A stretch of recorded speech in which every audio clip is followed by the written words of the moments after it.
Welcome to the Gangcast, aka the Games and Not Games podcast. I'm Janet Garcia, and joining me as always is Isaiah Smith. Hello, and welcome to the new setup.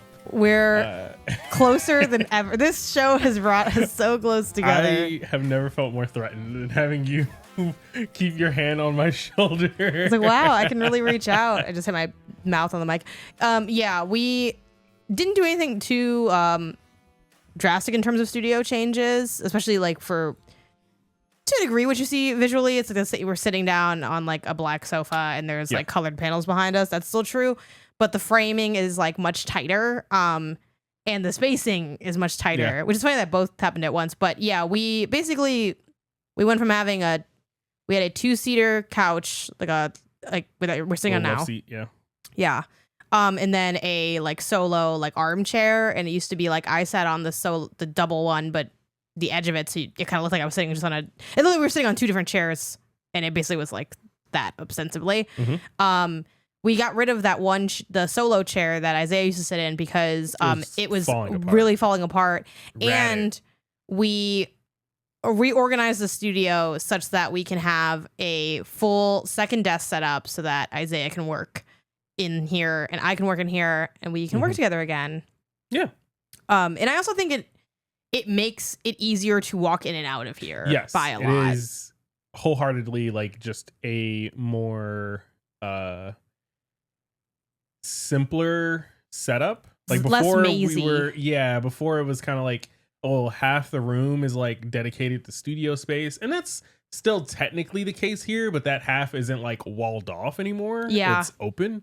So it's just in general easy to move around. Yeah, I showed it on not off content, but like on a call that I had with Remap, like before we started recording the podcast, what my setup was, and Patrick was like, yeah, that looks way better than like how you had to like sort of sit in like a hole kind of. And also it was much darker in here, which, you know, for content wise, the lighting looks the same because we have the same key lights, but for just day-to-day being in here without the content lights on, now we have like a window that's off camera that like some light can come through. We can access the window. I can now clean those windows if I so choose, which I probably won't, but it's nice to know that I can clean them. So I think definitely an improvement. The only downside is that it is like tighter for when both of us are doing content. I think honestly this specifically will be like the most challenging thing. Even now it kind of feels more comfortable now that I moved the mic. I think it's more of a like, oh, we just got to get used to the new normal kind of thing, more than like, oh, there's an issue here. You know what I mean? Yeah. Though we probably will eventually get some form of solo chairs that we could like go back to having a little gap between us, having like stuff in between, you know, coming off the walls a bit, and then also making it have an option for like a 3-person setup when we do streams with like my brother. He obviously literally wouldn't have a spot here. We'd have to just bring the desk chair and roll it over or something. Bring the fold out chair back out. You know? So it's good. We can get what is it? Keith Lee had a little Paw Patrol chair. He started out that way. You know, you never know where you can end up. Hopefully not worse than where you are is what I kind of hope so. Anyway. But that's, you know, relevant if you're watching the video version. But otherwise, things are basically the same. We're back after I both went to Florida for a really rad weekend. Something we debated breaking down more on the show, but then I'm like, well, you weren't there. But hopefully you'll be there for next year if we get to go back. I'll maybe talk about that in a second just to give a quick shot to it. But I was there, and then I got sick the second I came home. And was like, honestly, like more sick than I feel like I've ever been in my life. At least for like those first 2-3 days when I had like the razor sore throat. Nah. And honestly, I still have a little bit of a sore throat, but nothing too crazy now. And now we're back. We're going to be talking about for games, we're going to talk about the Game Awards nominees. We'll do some picks and predictions. And then for not games, we're going to talk about getting back into reading, which funnily enough, last episode, we had a like resurrecting old hobbies, and like reading just wasn't in there. So it's a little double dippy, but it does feel like a different vibe. Because I would argue that other than really going far back, I'm not really resurrecting reading. I'm more kickstarting reading is what it kind of feels like. If that's the case for you, then even more. Yeah, for me, we'll talk a little bit more about that in the second half of the show. But before we get into the Game Award stuff, I do want to give a quick nod to what I mentioned, which is really rad weekend. I got to go there as part of Pew Pew Bang, which is a podcast I do. Award-winning award-winning podcast Pew Pew Bang. It's a show I do that is part of like the Min-Max podcast network, essentially. It's a show that I do with Kelsey, Haley, and Sarah. It's a femme-leaning video game podcast. Like the theme is a video game podcast that's also a slumber party. So we talk about games, but in an evergreen format. And we just we do that. We have like a little like challenge mode, and we do like an advice thing, and we have like a show and tell. So we kind of just try to like make it cutesy, make it fun, and make it like a little bit fresher than I think what tends to be in the podcasting landscape was kind of our goal, and we were recognized for that by the Astra Podcast Awards, who awarded us the best game podcast of the year, which was really cool. We did that a couple weeks ago. Which that award show won that award, and we had a panel at Really Rad Weekend, which is a convention that Kelsey's gone to for I think she said this was her 3rd year going. Oh wow! I think it is like hosted by the folks that run. Hopefully I don't butcher this because I didn't look at it before, but I believe the store is called Rad Junk. It's a video game store in Fort Walton, Florida, which is right next to Destin, Florida. They're kind of like mashed together, and they also have a barcade. I think the barcade's called Rad Bar, but I might be messing that up. They have a little convention, but basically what it is it's like a resort vacation vibe on the beach. And it's like, oh, there happens to be a video game thing happening. It's very, very small, very low key, very chill. It feels like, unlike other conventions, it doesn't feel like you're really being hard sold on like what's going on. Like the convention isn't really in your face. Like there's a vendor hall, there's some pinball machines, there's some panels like the one we did. But you could easily, if you just like stayed in your room and hung out by the pool, I mean, you probably would notice there was a gaming convention because there are some like cosplayers and stuff like that. But it's like, it doesn't feel like that, for lack of a better term, kind of suffocation that you get from like a PAX or like where you're like just embedded in it. Yes, like you're going in, it's like shoulder to shoulder. Like I got Anime Expo's like the worst of those in terms of that. It's very chill, so I definitely recommend it if you're looking to like double dip and have like a vacation that happens to have a gaming angle, or if you're someone that has a really supportive spouse or friend who will just like go along with you to things, but frankly isn't that interested. Sure. This is a really nice option because it's way less stressful, and you can do other stuff that's fun, which is like hang out in the pools. There's like a bunch of pools there. You're literally like a 10-second walk from the beach. Like you leave like where the room is. Like you like exit, if you exit from one of the doors of like where our rooms were, the beach, like you can see the beach. It's like a few yards away. That's like you'll be in the sand. Yeah. So yeah, it was really fun. It was relaxing. It was, low key commitment on our part. So was it rad? It was rad. I would say it was really rad. Yeah. And Kelsey also did a panel as well for like kind of like a FAQ on running a game store alongside the I believe the person's name is Sam, who is one of the co-owners of Rad Junk. So yeah, it was cool. If you're, if that interests you, I encourage you to look into it just to get familiar with it, because I think it was fun, and hopefully they'll invite us back. And then if they invite us back, hopefully you can come along with me. Yeah, I haven't been to Florida in a long time, so could be fun. Yeah, it would be a good time. We could use some more bottom chickens for our the chicken pool. For our chicken pool time. We didn't do any chicken pooling, but yeah, we had a good time, and some little pictures online and things like that. But anyway. And then I got deathly ill, so hopefully it doesn't happen next time.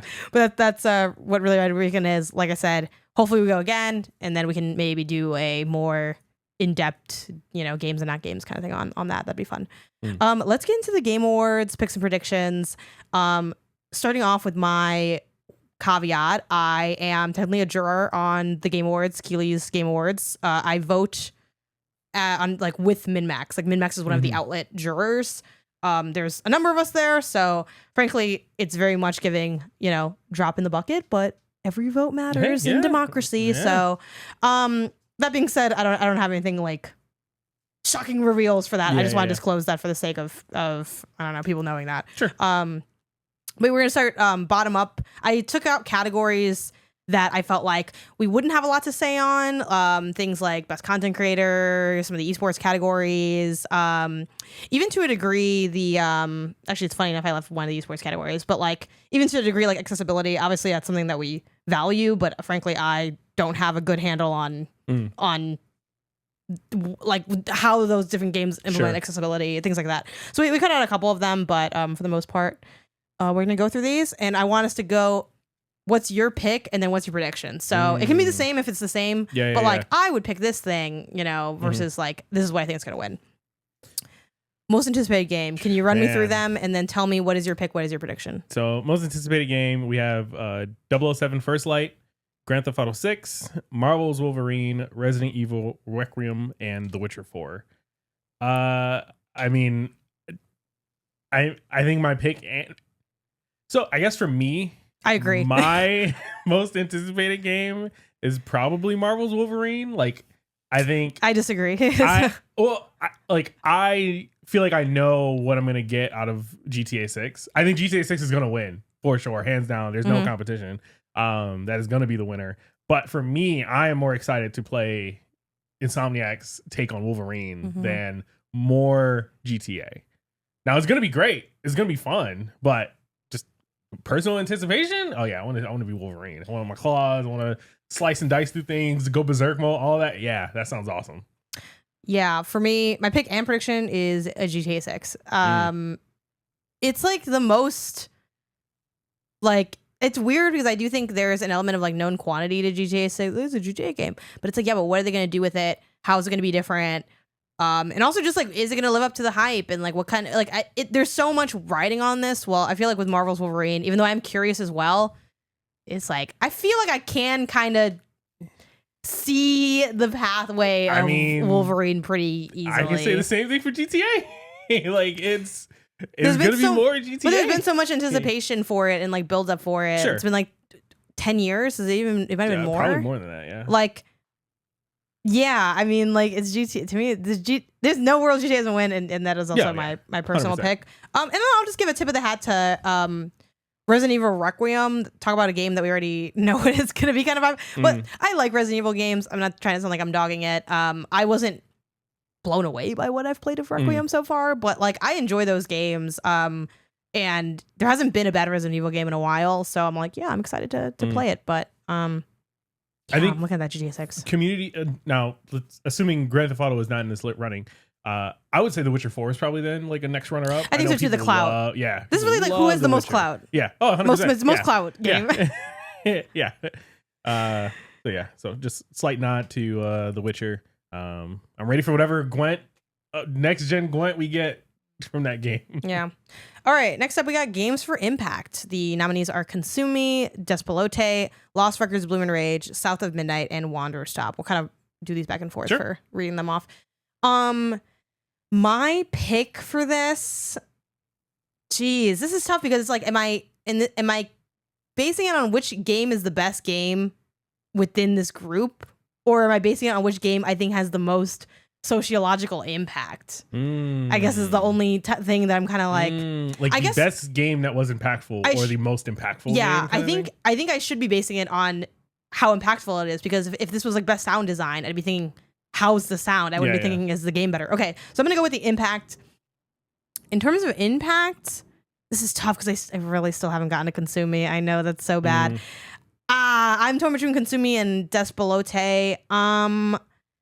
I am going to, you know what? I'm going to go out and say that my pick and prediction, I'm going to make these the same as well. I'm going to go Despelote. For those who don't know, Consumi is even though I haven't played through it yet, it's a game that is looking at being a teenage girl, experiencing eating disorders, and also just having the stresses of like what it's like to be a teenage girl through a lot of sort of quick hit mini games and managing different things. Again, sorry for I wish I could have something a little bit more concrete if I'd played it, but I know a lot about it. Despelote is a game I have played and beaten, and I think the thing about Despelote that I think is impactful are a couple things. One, I think the way it looks at soccer and shows soccer off. Granted, how impactful is that for countries that are more into soccer than America? Sure. Maybe a little bit less, but I think it just put it in it has like a really moving look at what sports means to a culture of people. And I think they also take they have a lot of like creative implementation in like how they do like their art and present things. And like it is also, this category tends to be games that are sort of personal, which I think kind of gets muddy with the like games for impact. Like, what are we really looking at here? But so many of these games end up being telling a personal story and sort of elevating stories that aren't told. And while Consumi definitely is also doing that, like they're neck and neck for me. Despelote, I think, takes a really interesting angle of like going to a place and examining it and reflecting on it, and the idea of like, how do we engage with the memories that we kind of only almost have, without kind of spoiling elements of the game. But like it has like a big autobiographical element, which so does Consumi. But I also think from the reason I'm predicting that this will win, even though Consumi is also very hot because it won all those GDC awards and stuff for like, it was like most anticipated indie kind of vibe. I feel like more of the media, at least from my American media perspective, has been rocking with Despelote than Consumi. I've seen more conversation on it. I think also the fact that, spoilers for the other nominations, Despelote has been nominated for several categories. Whenever you're nominated for several categories, that kind of is going to bump you in every category. Sure. So boom, that's what I got. Yeah. What about you? My pick prediction is also Despelote. I have not beaten it, but I did try it. Right. Yeah, you previewed it at a PAX. Previewed it. The only game on this list that I beat was South of Midnight. Right, you did do that. And I liked South of Midnight fine. I didn't feel impacted at the end of it. Like I feel like from what I played of Despelote, it felt like a personal story turned game, whereas South of Midnight was more a game about someone's personal story. And I know that sounds like, 6 in one hand, half dozen in the other kind of thing. But to me, in playing it felt different. Like it felt like a different approach to this kind of game. And so I thought, oh yeah, Despelote. I feel like at the end, rolling the credits, the story of Despelote and like what you do with that character would sit with me way longer than the story I got from South of Midnight. Yeah. Even though, both I'm sure are fine. It's funny because looking at this, how did, and I think you talked about it on the show before, but where did you land on South of Midnight? Like, is this one, like, what did you get on the Isaiah scale? Oh, I think I gave it a 3. Which means you liked it. Double check really quickly. Yeah, while you pull that up just to remind people of the scale, because it's one you didn't like it, actively disliked it. Basically, 2 is that you liked it. It got a 2-. So I guess I disliked it a little bit more. I was on the negative side of neutral. Well, it's 2. I forgot. It's 2 neutral. Or it's 2 that you liked. 2 is like indifferent. 2 is indifferent. Sorry, 2 is indifferent. 3 is that you liked it, and then 4 is that you loved it. Yes. Okay. So you said it's 2-. So it's neutral, so it's with a hint of negativity. Yeah. Where it's that sounds very. I think it's accurate, just got kind of repetitive at a certain point and stuff like that. Yeah. The story, I would give it 3. Like the story of South of Midnight, I thought was really fun. The characters you meet and everything like that. The game itself was where it fell for me. I have a review of South of Midnight on my website. I wish if you actually don't mind pulling it up, I'm curious what I scored it. I think I gave it a 3 out of 5. That would be my guess. Conveniently, I haven't written that many things, so you don't have to look. You don't have to scroll that far. I haven't written that much. God, I wrote a lot in that review. Yeah, 3 out of 5. Yeah, I think it's a good game. I stand by that. It is definitely a game where I think if you thought it was just okay, I totally know why you thought that. The combat is kind of rough. And that's honestly the number one ding for me. I'm sure there's more dings if I like reread my review and stuff, but that was the big thing of like, oh, I wish it felt better to like fight, because you do spend a lot of time. You're basically traversing and fighting. That's like, that's the whole game is traversing and fighting. There's story too, but and like half of that is like, I don't really like for the fighting. It's like, well, we're quite literally losing half the game. That's kind of rough. But it definitely felt like that. Yeah. But it's funny because I feel like the style of game is like Isaiah Kryptonite. Like, why do you hate games for that? Yeah. It's just like a list of games that you would never really get that much. Okay. Can't win. Oh, and actually got to update debut indie because Megabonk took its name out. They pulled themselves up. Yeah. If I didn't say so, I grabbed this aggregated list from Polygon, which again, it's just them writing down the names, but hey, it was convenient for me to look at, so it's like, just shouting that out too. Go ahead, debut indie. Debut indie game. The nominees are Blueprints, Claire Obscura Expedition 33, Despelote, and Dispatch. I think for me, pick and prediction is Claire.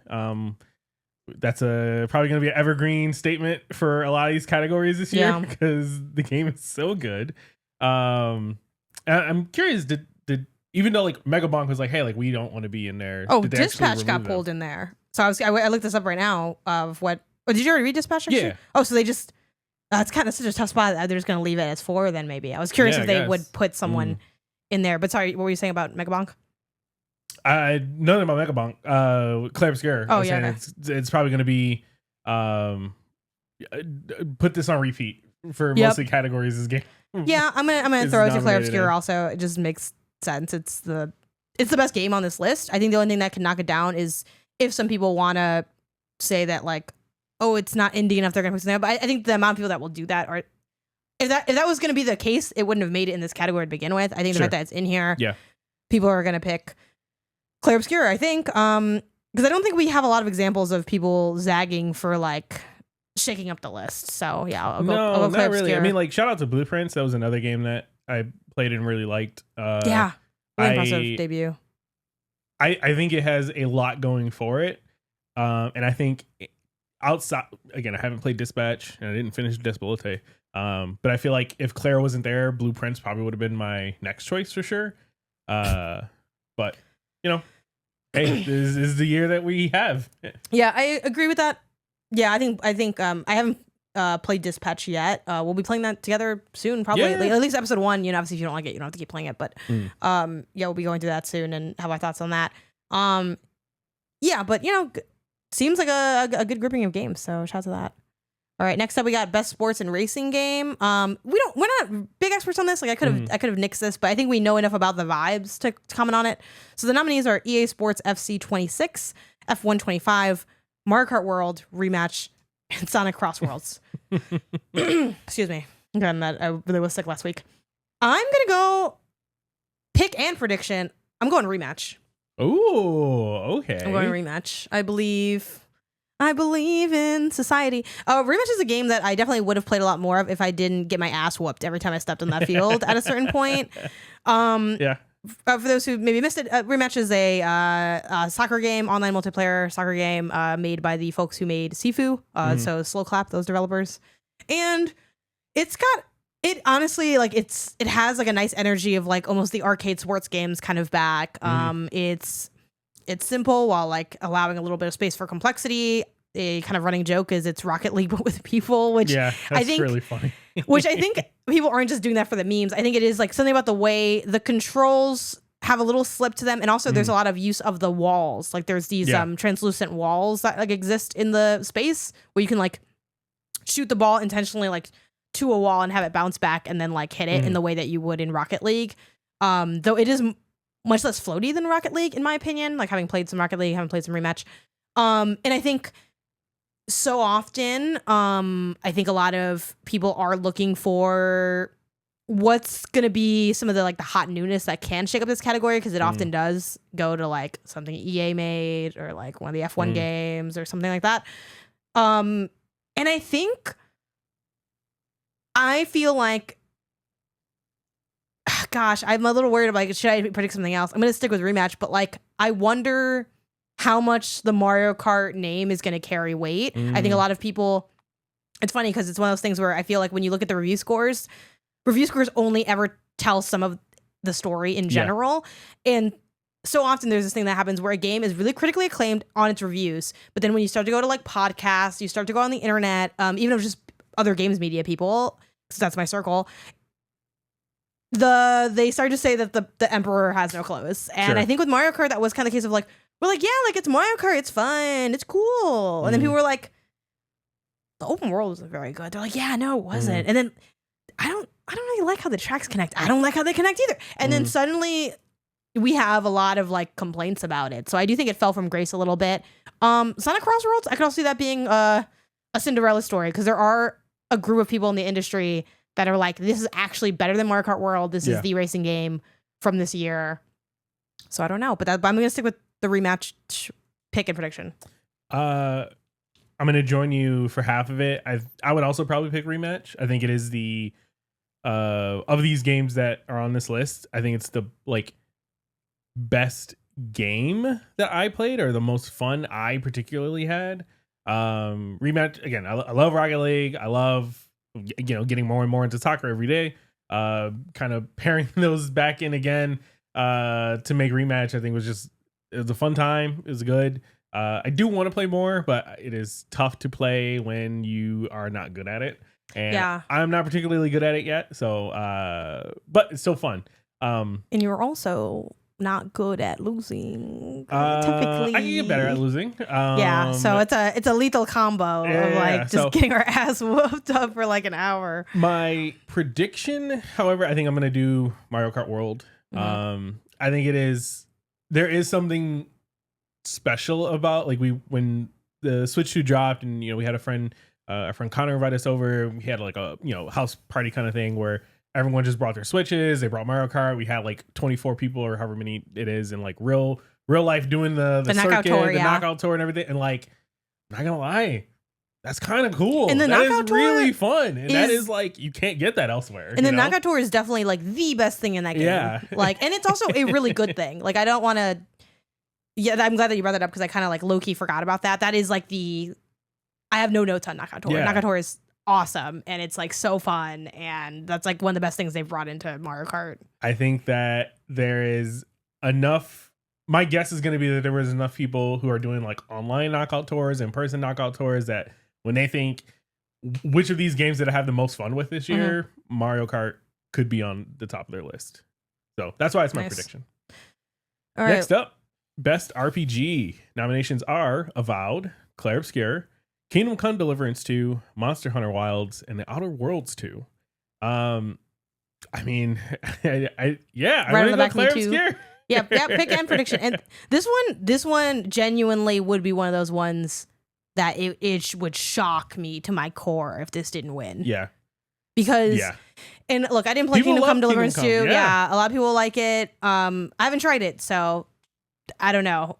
But also, deep down I do know. It's kind of I know it's toxic to be like, this game is better than this other game I didn't even play. And yet here I am, like past the toxic bottle over here. Like, Clair Obscur is just so freaking special. I know that people loved Avowed. Do you? I know that people reviewed Avowed pretty well. Some people did. Okay, because genuinely, like, I'm not even trying to be like a little shit. I feel like I know like one or two people that liked Avowed. I think Avowed was another Starfield kind of thing where it's like the vocal are kind of hit and miss, like it's a flash in a pan kind of thing, and no one's talking about it anymore. But the few who really liked it and talked about it a lot. Outer Worlds 2, I think, is a similar issue where it kind of has a little bit of that too. I think just no one talked about it. Yeah. Or is talking about it. And I enjoyed the first one. It was like pretty short and everything like that. But did you finish it? I did finish it. Yeah. You're one of the few. A lot of people I talked to, because I also enjoyed it. I didn't finish it. Yeah. Okay. I haven't gotten around to 2. So, but I imagine it's only bigger and better, right? I would hope. So, and Monster Hunter, I think, is always just going to be tough to win when it's up against other more big, mainstream. I think a more mainstream too. Like Monster Hunter Wilds is like, there's the people who play Monster Hunter and then like regular people. Yes. It's like there's a really big gap between those, and that's true of a lot of times in this space that can be true. Like with Souls games, that also can be an issue for Souls games because like they are very specific and it's sort of like anyone can play the Outer Worlds or Avowed or even Clair Obscur, but it's like you kind of have to be like you're like in the culture. And even to a degree, Kingdom Come Deliverance 2, I think something that it has going against it. It does have this like aura of being crunchy that I know that's why I haven't played it, because I'm like, I don't think I'm gonna like it because it seems kind of intense, like an intense RPG. Yeah, Clair Obscur clears. Best independent game. This is harder. I mispronounce this game every time, and today's no different. Absolum. I would read it as Absalom. Yeah, I'm sure one of those is right. Ball Pit, Blueprints, Clair Obscur Expedition 33, Hades 2, and Hollow Knight Silk Song. This is an incredible list from at least. I'm going for both Clair because I have to, but I want to give a nod to, of course, our girl, our other girl, because Clair Obscur is also a girl game, Silk Song, because that game is so good, and genuinely, I'm still really trying to solidify Silk Song versus Clair for like my game of the year. Obviously, I'm going to do a pick today because that's what we're doing here on the show, but I don't know, like Silk Song. I just hear like the shot. Because I think the thing with Silk Song versus Clair, I do think Clair has the edge for a lot of people, and for myself included, because it feels fresher than Silk Song. It feels like a more novel idea. But I'm wondering, am I giving extra points to novelty and ignoring like the quality versus quality. Like which game is better? I still do think it is probably Claire, but it's like Silksong is really, really good, especially like mechanically. Like it's like in its class, is it not like they're both kind of like best in class though also. So it's like I don't know. And to be honest, like the classes are obviously very different, but they're not drastically different. Like it's not like a racing game versus a platformer. It is a turn-based, which as I say it out loud, it sounds even more different. Like a turn-based RPG versus a like Metroidvania platformer is like surprisingly closer than I thought they would be when I like think of what it takes to get good at either game kind of thing. Like you have to take your time, you have to be a little bit more methodical, you have to think about how you're going to approach combat, you know, figure out your loadout as you're going into things and everything like that. Like to me, these games are closer than I expected them to be. That said, my pick, obviously our girl Claire Obscure, and I do think the prediction though will be Hollow Knight. I think that I think Hollow Knight is much more of an indie vibe. Like an undebatable indie. Because no one's really debating is Silksong an indie, while like some people don't think Claire is an indie, even though some people are thinking like Silksong is doing too much, but it's like no one's really saying that's not. I mean, some people kind of are, but not really. In the way that like Claire, there are people who are like, this shouldn't be in this category. People more like Silksong again, like kind of vibe. It'll just come down to like, does that matter to voters? I think again, Blueprints is also a heavy hitter that if I think more people liked the kind of game that Blueprints is, it would have a great shot at being a winner. Hades 2, I think my prediction is that Hades 2, the early access is going to be what really stops that from winning. Like I think a lot of people played it, enjoyed it, forgot about it, and then it got fully released. But people had already, the people who are most interested probably already played it by then and moved on to other stuff, and that other stuff is now newer and like different. I also think just from the outside looking in, I don't have a big comment on Hades because I barely played 1, didn't touch 2 at all, probably won't touch 2. I think it had sequel syndrome. I think it was like, I don't know, you're kind of the same. And then for some people, it's like you're kind of worse. Like a lot of people seemed a little miffed at the narrative, like where the story went. So it kind of just like got messed up in that way, which I think that happens a lot with indie games specifically. I'm not really sure if it's because we hold them to like almost a higher standard than AAA in terms of novelty. I think there's a little bit of that happening. But they can also happen in AAA because I think Ghost of Yotai is kind of suffering from a little bit of that too, where it's like, oh, but it's like a little better, and it's like, yeah, but like, do I care? It's like, no, not as much, or it takes more to WoW. And I think that's also to Team Cherry's credit, even though I didn't really like, you can speak to this more because you played Hollow Knight, the first one. It was so like it is the same formula, but it's so different feeling, and so like, and I think that's rare, especially like in the indie space, to like have a sequel that doesn't feel like, I guess it's a better version of what you just had. I kind of come to you for like the new freshness, and you're not really giving that to me. Silksong delivered on that, which is crazy. Yep. All right, best family game. Best family game nominees are Donkey Kong Bonanza, Lego Party, Lego Voyagers, Super Mario Kart or Mario Kart World, Sonic Racing Crossworlds, and Split Fiction. To be honest, I don't even know what Lego Party is. Lego Party, we can play it if you want because it just hit Netflix Games, so we could just we could play it. People say it's good. People do say it's really good, and they say that it's like going to be like the Mario Party killer or whatever. I know you hate Mario Party, so it's not saying much for you, but people are really into that.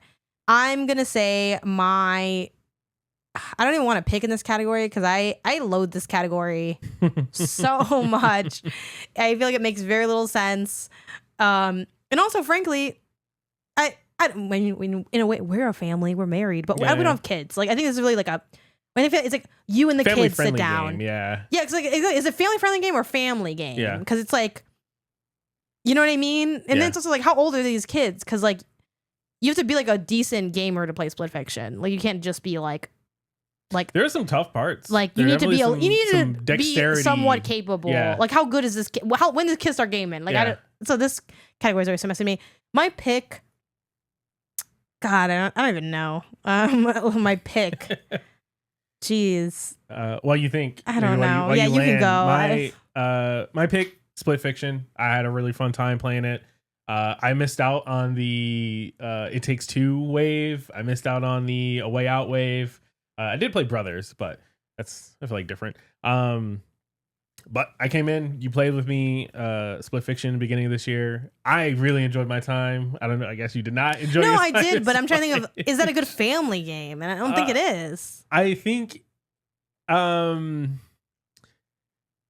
mean, like gather around the TV and play Split Fiction, and it's a great co-op game, but it's not best multiplayer game or co-op game. A family can be small. We're, like you said, we're a family, and this is the best game that we played as a family. So my back of my head is getting itchy from this conversation. That's so stupid. So that's my pick. But my prediction, I think, is going to be Donkey Kong. I do not see the allure that other people have with Donkey Kong, but I would be an idiot to not understand that people love this game. My pick and prediction is Mario Kart World. Oh, because I think it's the okay. In Sonic Cross Worlds, I really didn't give you that much of a fair shot. I played you a little bit. You seemed cool, but I think Mario Kart, it just has the clout, and the clout goes like a long way for me. And the look, I think the look of Mario Kart is like really appealing. While Sonic Racing Cross Worlds definitely feels more like an arcade game. The Rogue, Rouge the Bat, Rouge the Bat, Rose, yeah. She has these barks that are very not very family friendly is what I'll not say. Very family friendly. I'll say it doesn't feel like a family game when you're playing as Rouge the Bat, Rogue Bat, whatever the fuck, right? So I think Mario Kart is just like goated family game, just historically, and I think this remains the same. I think Lego Party, if I spent more time with it, that probably could have been a contender because I do know people are having a Lego Party, but yeah, the name recognition, all that. Bonanza, I feel like that's like the Mario Odyssey pick for best family game, where it's like, oh, you can technically be Cappy. It's like the co-op of that game is same vibe, where it's like, oh, she can sing, and then you can be Donkey Kong. It's like, yeah, that sucks. So that's that.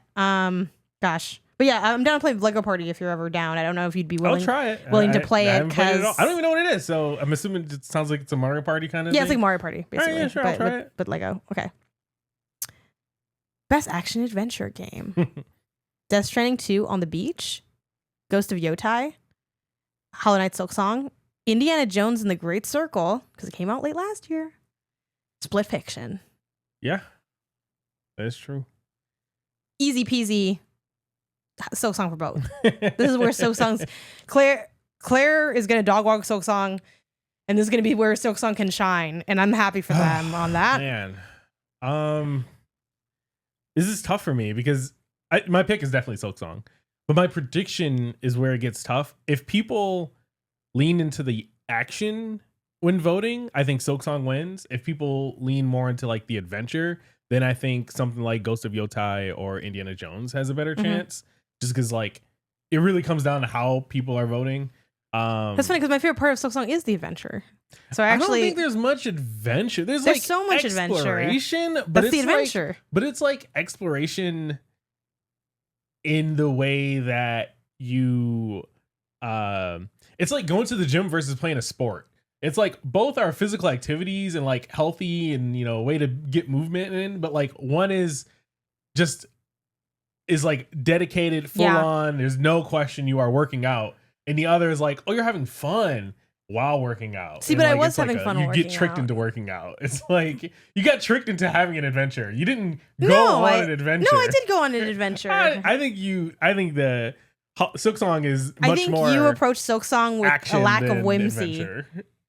I think it's known for its action, but I think the girls who know that it's about the adventure. Me and the homie from Indie Council, Jenny, where it's like we're just here trying to explore, find little friends, fight little things.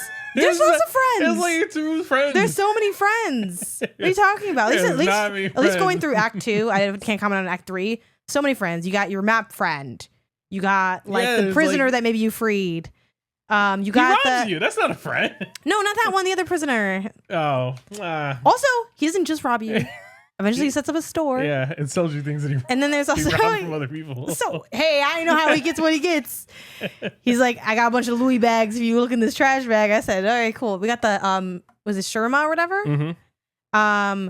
You got I think there are some friends that you can fight at some points. Which I maybe I didn't cover every secret in fucking Act 2 or whatever. But you have this guy For my Silk Song nail, the person who gave you your cape. Oh yeah. He's not a friend. What do you mean? He reluctantly helped you. He didn't even want to help you. He just wanted to save his ass. He cared more about himself. A friend comes in more shapes than you're willing to acknowledge. Yeah. Anyway, I think that. I'm still shocked you haven't played Death Stranding 2, by the way, because you're like a Death Stranding fan. I was playing through Metro Prime, which we'll get to. You know what could be fun? We're talking about having some fun today. We could go to the game store, buy. I've been in the mood to try Red Dead 2 again. I could buy it used. Could have a little adventure. Maybe when we're outside, we get a little tweet. A little snack. I'm just getting tricked into buying treats. I think you wanted to buy the treats. I'm gonna go both for Silk Song, although I definitely again think that if people lean more into the adventure part, Ghost of Yotai or Indiana Jones has a better chance of winning. Okay. Next up, best action. Why is there? Okay. All right. Because it's action adventure or just action. See, that's the thing, because you're splitting them up. Sure. We already got them split in the other thing. They just don't want to have a best shooter category. I don't know. All right. Best action: Battlefield 6, Doom: The Dark Ages, Hades 2, Ninja Gaiden 4, or Shinobi: Art of Vengeance. I'm actually a little surprised that not that Doom: The Dark Ages is on this list, just that Doom: The Dark Ages was such a flash in the pan this year that I forgot it even came out. Yeah. And I was very excited for it, and I still haven't played it, so maybe that's why I'm a part of the problem. I'm gonna go Hades 2. I previewed it, and I liked what I previewed, but I didn't continue. Hades 2 for both of mine. Gonna go. I might have to actually skip doing a pick because I haven't played any of these games, so I might skip that element. But we need to play them to skip. Then let's do this list over a little bit. No. I can. I'll pick one just because that's like so. Like I would never. Which also we have the option to not. I don't have to. I don't have to do this when I actually vote of like pick stuff that I don't know about. If I don't know it, I can just defer to my colleagues or whatever. But I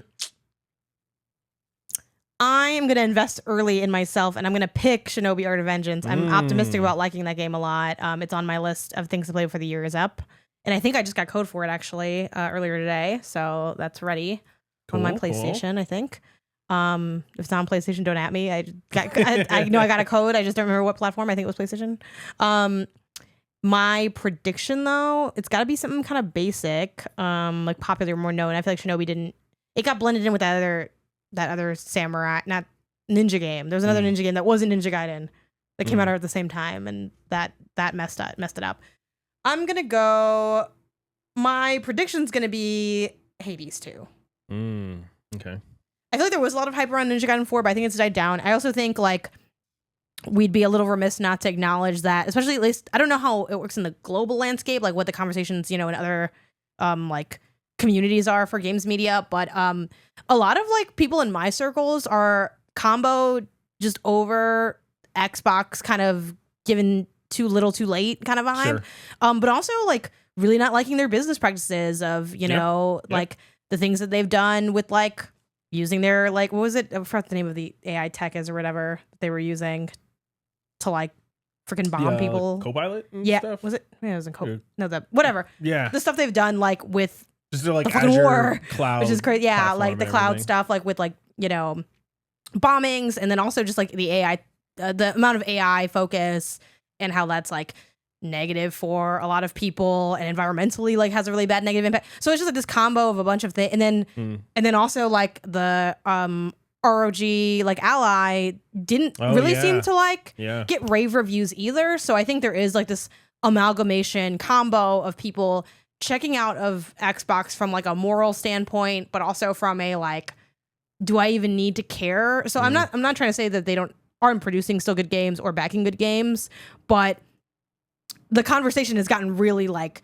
drab. Yeah. So that like that, perception is reality, and the perception of Xbox is so low that I do wonder, like, I didn't play Ninja Gaiden 4. I feel like though this is like the worst time for any of their best games are going to get the weakest level of reception at this point, at least from like a media standpoint, is my perspective. Again, maybe we can debate if that's on base or not, but that's what I'm feeling from when I look on the timeline.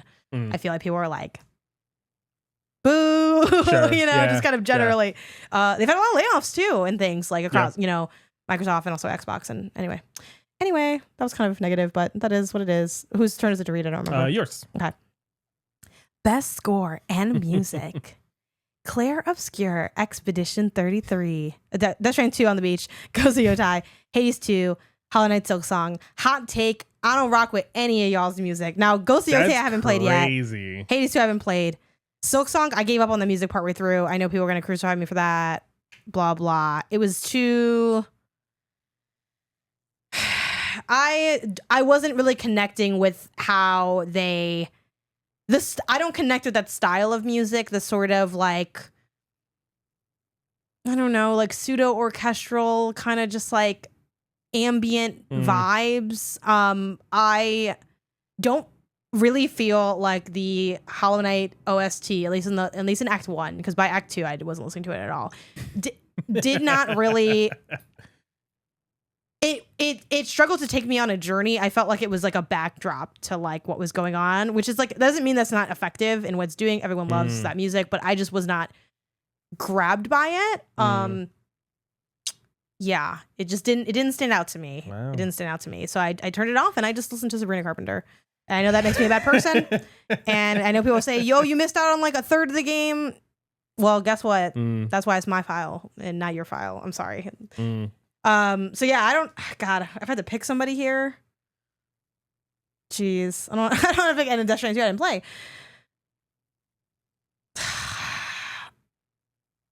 I don't know. I guess I'll pick Silk Song. I'll pick Silk Song because I love the main theme of Claire Obscure. I think that song is amazing. Good.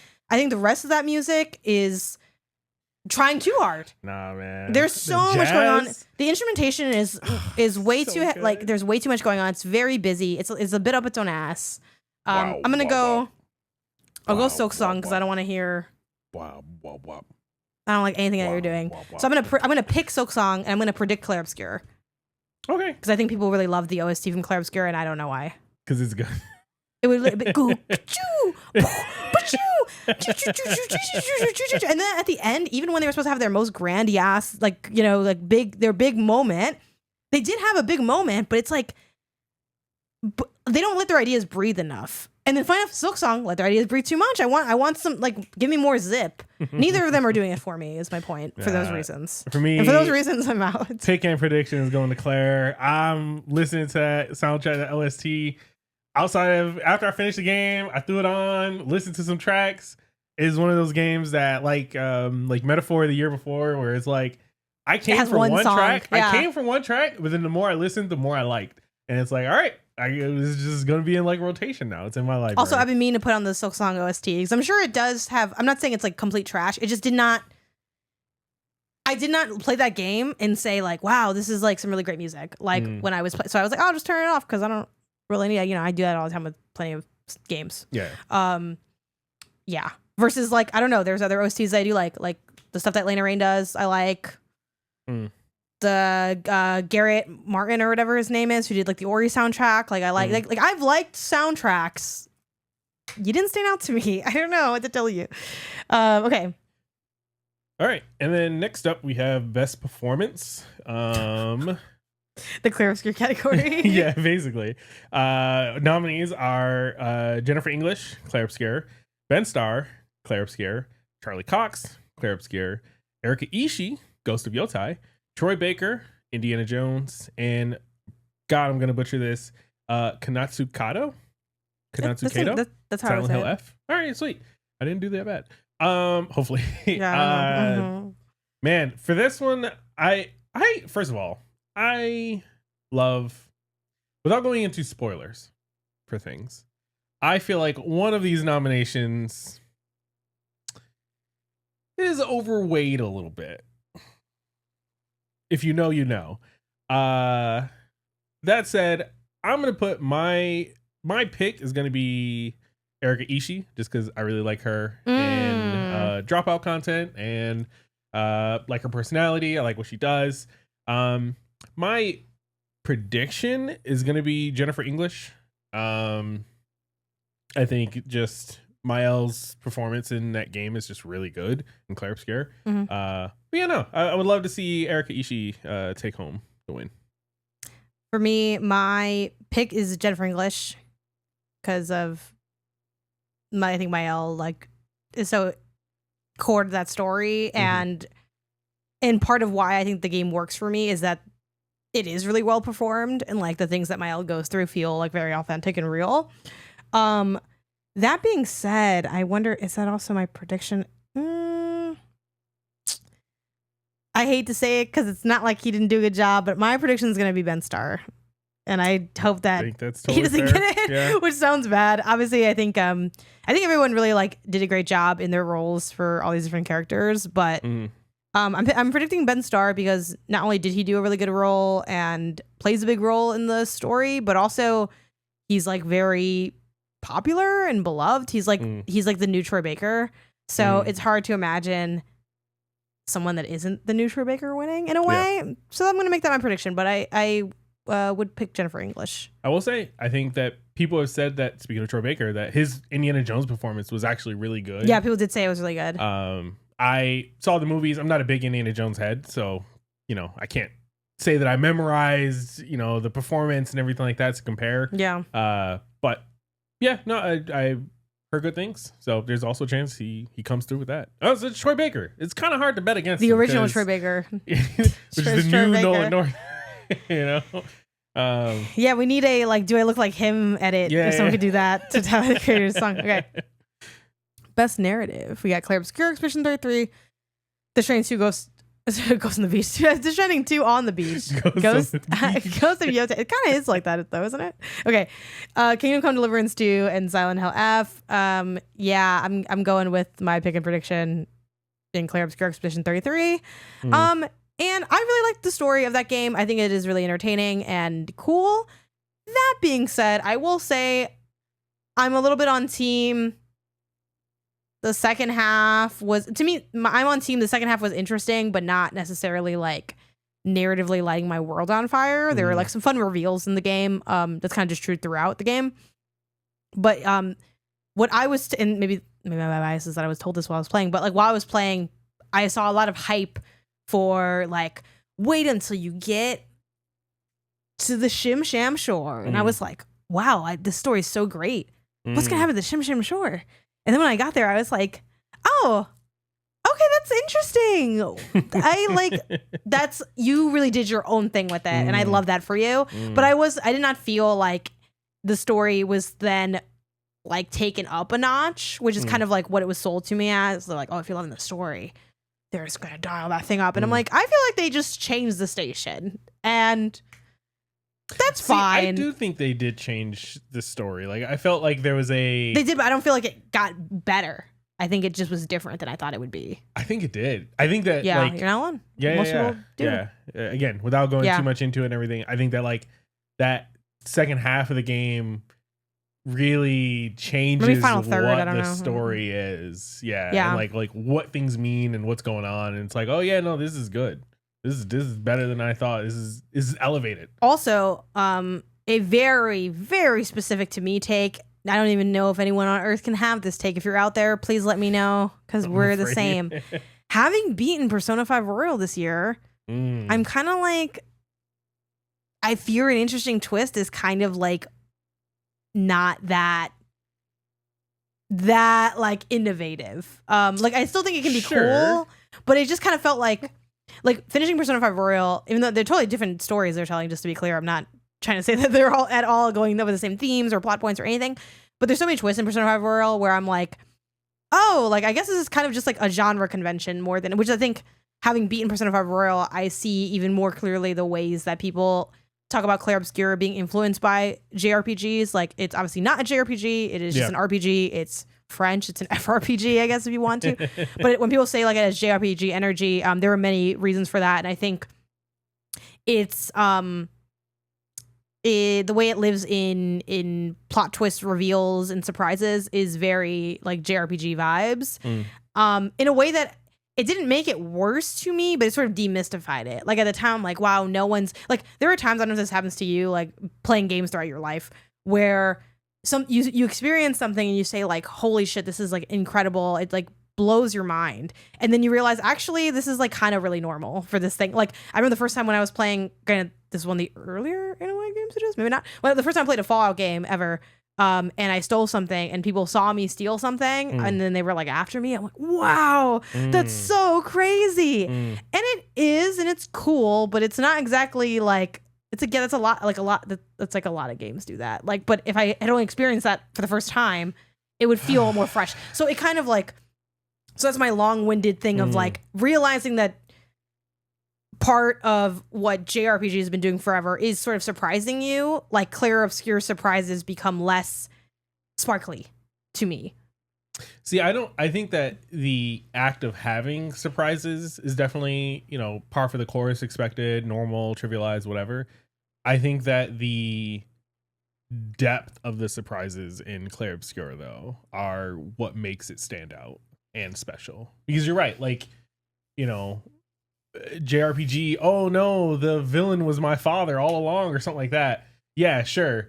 When Darth Vader gets revealed as, Star Wars spoilers. Yeah, like it's like, okay, cool. Yeah, well, there's tropes that's a surprise, and stuff, sure. But like when you then get the whole like Anakin story and you see how all of this came to be, it's like that's why it was so good and why it's so crazy when you see all of it and stuff like that. Well, I think to me, when it comes to story, it's not enough to like surprise. It's not what you say, it's how you say it. And I think to me, a lot of people hyped up the what was said of Clair Obscur when I don't think the what matters very much in most stories. It's about how you deliver it. Like it's what stops something from being like contrived and cheesy to being good. Like there's a way you could write Severance where it sucks ass. You know what I mean?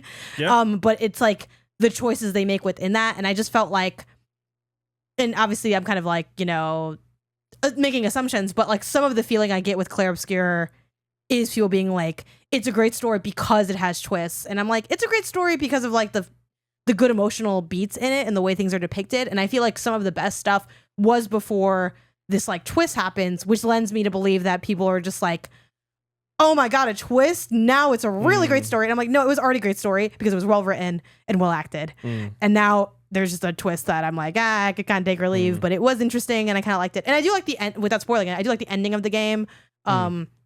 And that's all I'll say on that, just because it's like, sure. I don't want to even go away anything related to the ending of the game. Yeah. But I thought that was like, that to me almost made like the other plot point decisions feel a little bit like worth it. It's like, oh, I really got something out of that. Like you weren't just doing shit just to do it. It's like, ooh, like it's this, we get to end in this like really cool spot that I enjoyed. But yeah, I mean, that being said, it's a good story. I think we're both agree it's a good story. But it's just that I think I personally feel like it's a little bit. People are a little bit like quick to say this is like one of the greatest video game stories ever, and I'm like, I don't know. Maybe it is because video games are bad stories. I would love to know what your holy grail for this kind of category would be. Then I still do really love Keep Driving and its story, and it's not nearly as like fancifully acted or anything. Like it's a much different kind of game, and this might still be a better story than that. Like it probably is, but also it's just like flashier, so it's hard to compare the two. But yeah, I mean, I think Keep Driving does a lot with a little in a way that I think is like really affecting and cool and different and like and I really was like felt connected to that game because of the way they like implemented the dialogue and they add in like the music and the music creates this vibe. So yeah, like that's like one of mine. Like I would have loved to see that in here. I know why it's not because it's such a small game, and frankly, I don't think that many people play Keep Driving, even in the indie spaces that I'm in. But I mean, Clair Obscur is a great game. I mean, it's our pick and prediction, so like, yeah. But I guess like it's sort of a narrative discussion pet peeve of mine, kind of like when I just had this fresh in my mind because we've been talking about on other content on Goodnight Universe's games, the people that made Before Your Eyes and then have made Goodnight Universe or whatever. And a lot of people have said, "Oh, Before Your Eyes is great because I cried because it was sad. It's so great because it's sad." And it's like it's not great because it's sad. Like it's able to be sad because it's great. Like that's why it's not that like it's a great game because I cried. These games will make you cry. Like I feel like sometimes people like they very much put the cart before the horse in discussing narrative. It's like that's not why the game is good. It's not good because it's sad. There's a cajillion sad games. Most fucking indie stories are sad. It's like that's not new. It's like but yeah. So I don't know. I guess like it's a weird thing, but I'm like, well, this is like such an English major thing where it's like or like a snob pretentious thing to be like. Well, I liked it too, but like you liked it for the wrong reasons is kind of a little bit. The conversation just ends up being very limited in Clair Obscur's narrative. Yeah. I think a lot of times it just ends up being like there's crazy twists, and I'm like, okay, yeah, a fucking roller coaster has crazy twists. Like, I don't know, like I don't get a good narrative from the Batman ride either. Like, it's like that's not, I don't know. Incredible world building and storytelling that goes into it, and motifs and themes and all of your English major I know you don't like me, but guess what? Buzzwords. English majors were fucking pissing all over the story, and that's why it smells so good. Let's see who wins. Yeah, they have their you don't think English majors have their hands in the dough, Claire Obscure? You may hate us, but we make shit that you like. Okay. Anyway, but yeah, shout out to Claire Obscure. Moving on to best multiplayer, we have nominees are Arc Raiders, Battlefield 6, Elden Ring, Night Rain. I fucking forgot that shit came out, bro. That's crazy. And Split Fiction. I know. I was sad that it didn't score higher because of my fantasy draft. I have not played the vast majority. The only game on here I played was Split Fiction. But so my pick would be Split Fiction. I think it was also. I also think Split Fiction is a fantastic game. It is. I was surprised it wasn't in the nominees for Game of the Year, especially something way better than Donkey Kong. Yeah, Split Fiction. I also like him. My pick is going to be Split Fiction. My prediction, honestly, going to be Peak. I think that kind of took the friend. Was it Friend Slot? Friend Slot. I don't like that name for the category. Yeah, we've been having this conversation. I am personally putting Prox Chat out there. Prox Chat games is like the genre. Okay. That's what I'm throwing out there into the discourse. So that's what I'm using. So I don't know. I like that. But Friend Slop definitely is. It's funny. We just had this conversation on Remap. Friend Slop definitely is the current term. And a question I asked Patrick is, have we seen it used in PR yet? And there have been a couple PR emails that have gone out and saying like it's a Friend Slop game, Friend Slop shop. So it's getting some traction. It's getting some traction. But yeah, I think that not only do I think it is one of the bigger entries and like that, just like everyone who's played it seems to really have fun. The Peak? Clips, play Peak seems to have fun. The clips on TikTok go crazy, blah blah blah. I also think that there would be like a sort of meta bittersweet narrative if like was it Aggro Crab? Yeah. If they won a multiplayer game. Yeah. Them in another studio. There was like a collab thing. Just because of like how they were almost like half disappointed that this was the game that like really broke through for them, and like this is the project that really went viral. They seemed like they had a little bit of, damn, the thing I worked really, really hard on didn't pop nearly as hard as like the thing I barely that made much faster. Faster is kind of the thing. It's funny because I literally think I'm just gonna copy paste yours. I think my pick is Split Fiction and my prediction is Peak. With Split Fiction, it is an interesting game because it's funny, we were just talking about story. I think Split Fiction has a really bad story. It's like one of the worst stories I've played in the year. Storytelling though, I think that's cool. Like how what does that mean? Like the way that they present the story of having you like go into all these different dreams and stuff like that, and like what like the stories, plots, stories, the like, you know, the gamification of like nightmares and things like that. Like I thought all of that was really cool and interesting. But you're right, the story itself pretty run of the mill. Yeah, I thought the story was pretty rough. I will say, to your point, I think the best moments in the story were some of the like caveat. Because it's like, I don't want to don't put this on me and say I said the story was good. I did not say that, but it has a few moments of brightness that I think this is something that I say a lot. Sometimes the bright spots really reveal how dark the room is, and I think in Split Fiction that's very the case in the narrative. Damn. Where there's some side quests in that game. Specifically, I'll just kind of talk about it's like a light spoiler, but like, it's not that deep. There's one where it's like you end up playing stories they wrote as kids, and like that was like such a great combination of, you know, like you're building the character, you know, seeing who they were as kids, and then but you're also like in this level that's like really interestingly designed and it's really creative and it's very like that was like, oh wow, the game's really working like together. It also has some really funny moments, like it has a gag related to like what are they called, captchas, like they have that captcha gag with the phone, so it's like it has some really like fun stuff. And like Split Fiction, because the story is so bad and because I think the formula has gotten a little like predictable in a way, like I think they are almost skewing towards like how every like thing from Insomniac. It's like it's good, but like you're not that excited about it. Because of all those things, Split Fiction feels like a really basic pick for anything. It's like, oh, you like fucking basic Funko Pop bitch picking Split Fiction. That being said, like game recognized game. Like because I feel that way about Split Fiction a little bit, where I'm like, is this gonna be in my top 10? Like, do I not have a better game? That game is really freaking good. Like, it genuinely is really good. And I feel like even as we were rolling our eyes, like we played it together, and as we were rolling our eyes at like the story stuff and how like dumb that was, we were like, wow, this is such a fun co-op experience. Like that game is so good. When we finished, we started the Portal 2 co-op campaign because we had intense co-op hangover from that game. There's also some really incredible level design in the game. So yeah, like I'm not afraid to say that I like Split Fiction. I think it's a great video game.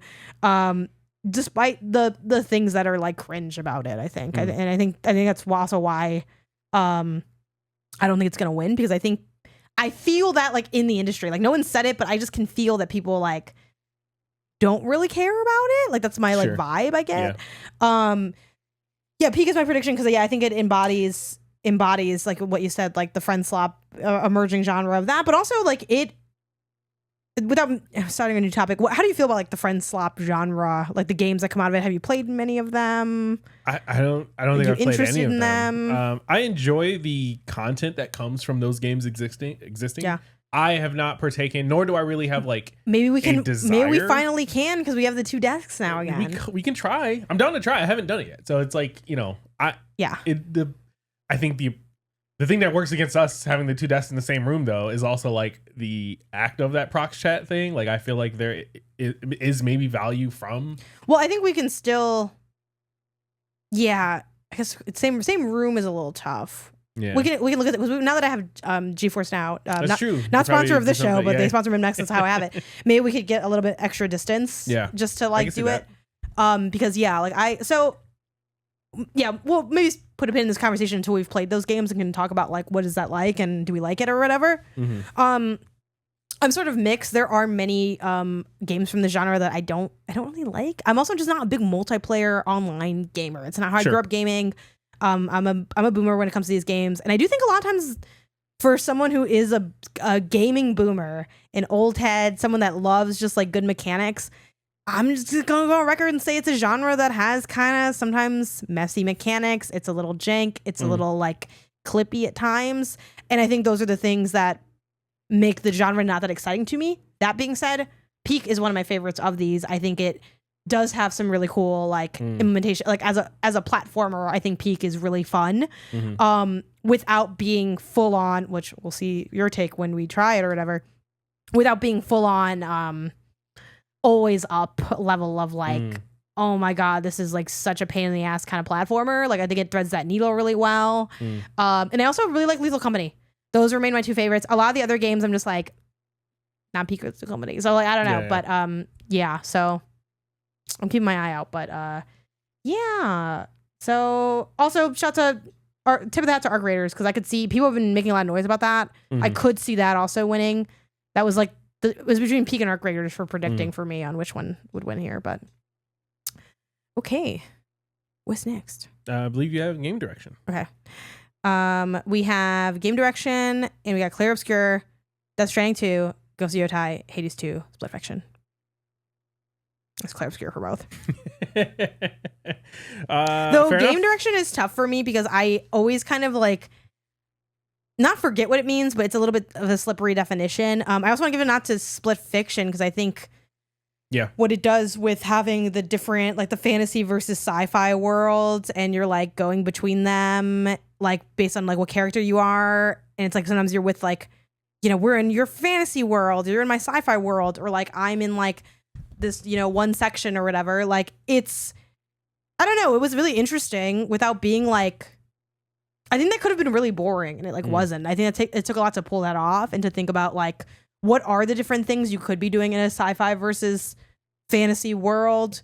What's the hover bike of fantasy? Like, okay, well maybe it'll be like that. Would you drag? Like, and there's just like some really. It's such like an amusement park game, which I think is why some people maybe aren't as like hot on it. I think there's an element about it where they're like almost like with the Astrobot critique of like, I mean, you made a really fun game, but like, how artsy is that? You know, is that what's the artistry of fun? But I think there is a lot of effort into creating something that just feels so like smooth and easy to play. So that's also up there for me. But I'm still just gonna go with Clair Obscur because I can see that. Clair. I mean, I like a game direction as like your execution on the idea that you set out to make, kind of thing. And I think that Clair Obscur is just one of those games that just nailed it, right? Like it set out to do something different, and then it was able to succeed in such a powerful way and like to such a high degree that it's like I can't think of choosing anything else. Again, Split Fiction I think is the closest second, right? In that it just like for what that team does, they're always doing like these funky co-op style games, and I think the Split Fiction is an amazing example of doing something where it's like you couldn't do this in a single player, like it wouldn't hit the same as a single player game. Like you needed to have someone else that you're playing with to like get through these and like, you know, these mechanics, these worlds, these puzzles, like things like that, which you could argue is the same for any kind of co-op game, but like again, just their execution on it is so good. It's just not better than Clair Obscur. Cool. Yeah, see, that's just the one theme though. It's a good theme. It's a great theme. Next up we have Best Audio Design. We have Battlefield 6, Clair Obscur, Death Stranding 2, Ghost of Yotai, and Silent Hill F. I'm gonna zag here. I'm gonna go my pick, I'm gonna go Clair Obscur, but my prediction, I'm actually gonna go Silent Hill. Just because it's a horror game. Horror just kind of dominate the genre. Horror with audio design is like kind of hand in hand. I'll also zag. I'm gonna go Clair, but I'm gonna predict Death Stranding too. Okay. I do feel like, having played a little bit of one, there is a lot going on from an odd horror perspective. Audio's really, really good. I will say, I'm sad that Silksong's not in here because I think Silksong has incredible audio design. You know how I know? Because that's all I heard because I turned the soundtrack off. So I was locked in on the audio design. I don't know if it has great. I think it does, except for I don't like the Cream Your Jeans guys. I think that the Hank Hill guys. I don't like that. I don't like it, and I don't think it fits the vibe. Like it doesn't make sense for what they look like to me. Yeah. But no, fair. I think there's like I think the reason I think, again, it's funny because it's not on this list, but just to give it a shout out, like, because I really like the audio design of Silksong. I think they do a good job like having differentiated sounds based on the things that you're attacking. Like you hitting the ground that's empty is different than the ground with like a rock, is different than like the door, that like weird metal door thing that exists is different. And also like both Silksong and Clair, in my opinion, in my perspective, your ability to play those games well is dependent on your ability to lock in with the audio cues. And that's why I think those are some of the best audio designs of the year, because they like literally carry the game. Like I was able to play Clair Obscur because of the audio design. And granted, you could argue like how much of that is the audio design team versus like the people that maybe like put the audio design in the game, the combat design. Yeah, I don't really, frankly, I'm not super well versed in whether or not I'm almost giving credit for the wrong thing. But I also think like the sound cues were like good and made sense. And for something that you have to like listen to for so long and listen to so intently,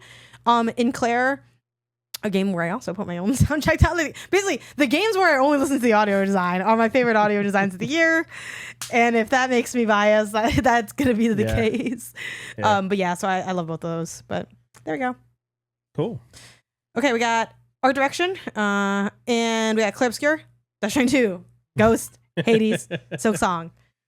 Yeah. My prediction is Clair Obscur, but my pick is Hollow Knight Silksong. I think that game looks so beautiful, and so is Clair. I mean, all these games are good looking, actually, if we're being honest, right? They all have these are all games that embody the art book would go hard. Like that's what these games embody. For me, Silksong is doing so much with a little, in a way that I think is like really impressive, because it is like cartoony kind of, you know, art direction. Like the visual look is like pretty simplistic, but I don't know if you've seen those crazy like videos where they show the cross sections of the levels and how like deep they go with the art. Have you seen those? No. I'll pull them up for you just like for funsies, but they're like incredible. And like if you look at like a singular environment in Silksong, they are so like rich and dense and alive, and that's really just what it's kind of showing you. And then also like it's funny because I got my nails done like Silksong themed by like with this one artist, and I was looking at like what are some of the visual like standouts for this game, and I think they create so much freshness in such familiar biomes. There's so much like brightness and beauty in Silksong. I mean, Claire also has great enemy designs, but I think Silksong in particular has really like fun and surprisingly cute and whimsical like enemy designs and boss encounters. I think they do like really cool stuff with lighting work. Like I think they're just using, to me, so much more of the palette than like maybe Claire did in a way. Like I think their lighting work and like color work stands out more to me than Claire, even though Claire has incredible monsters, some of the best monsters I've ever seen like in a game. And they have some really big standout moments from an art perspective. Like there's a without spoiling it too much, there's a scene where there's like a lot of blood involved, and like that's crazy. And they do some fun. They do execute some fun things with color, specifically the use of black and white. Yeah, I think is a big part of Claire that I don't want to not mention. But yeah, like Silksong's just so beautiful. I think it really is like the colors that make the difference for me. Where Claire, so much of that game is gray. I think a bit. That's fair. That gray and gold is like I mean that is, it is kind of like that. I'll try to find the cross section thing to show you, but this is really tough because I agree. I think that Silksong almost has a more chibi. To me, the visuals and art in Silksong is like chibi Demon Slayer, where it's like any still in this game, which is exactly what I'm looking for. Yeah, I like Demon Slayer, and I love this game. Any environment, any still, any whatever could be just art on like a print that you put on a wall, right? And it'd be like, yeah, no, this looks like just aesthetically good. It looks visually interesting. It's colorful when it's colorful. I would argue it's a little too dark the majority of the time. Oh, Silksong? But yeah. But when it's bright and you can see, man, are you looking at some great art? I'm really trying to find this cross-section thing. And so I think that would also be my pick just from a what I've played standpoint, right? I think my prediction though, man, I could see Claire winning it. I could also see Death Stranding winning it or Ghost winning it. I don't think Hades would win it. I don't people really fuck with like the samurai aesthetic and like everything. And Ghost, I will say, from what I've been seeing from it, stupid beautiful. Yeah. But I guess like to me, the beauty of Ghost is so much more of the visual fidelity than the art direction, which I guess they are like very tied. Like, because I do think, I mean, to Ghost's credit, even though I haven't really spent like significant time with it like that, I remember like seeing someone from the team talk about like even just like, and obviously everyone's putting thought into their project, so it's not unique to Ghost, but like talking about like the logo of it and having that that leaf from like, I forgot the name of the tree, but it's like, oh, this tree represents this, and they have like, and I do think they also like if we're talking about art direction in terms of like almost directing shots, like I think they do have like a very cinematic flair to what they have going on.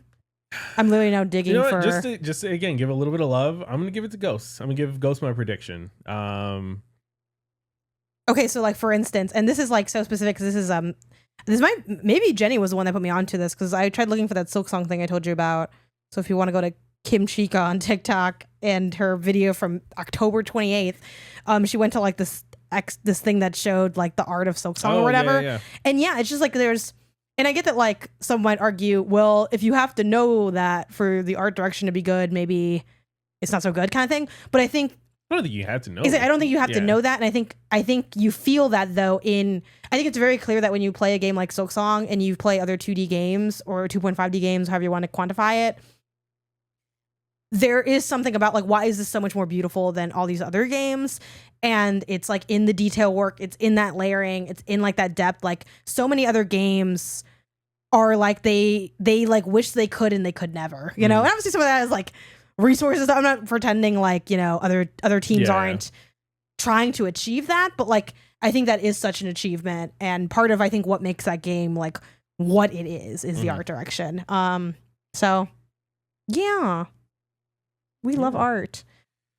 Sweet. Game of the year. Brings us to game of the year. And the nominees are Claire Obscure Expedition 33, Death Stranding 2 On the Beach, Donkey Kong Bonanza, Hades 2, Hollow Knight Silksong, and Kingdom Come Deliverance 2. I mean, if you ever wanted to feel like your votes don't mean anything, it's me looking at this Donkey Kong Bonanza thing. But again, I vote for what I want as game of the year, not what I don't want to see ever come across my desk. This is obviously a joke about how we hate Donkey Kong Bonanza. But yeah, same as you, Isaiah. Pick and prediction is Claire. Even though I am still thinking it over about whether or not Silksong could take the throne. I don't think it will.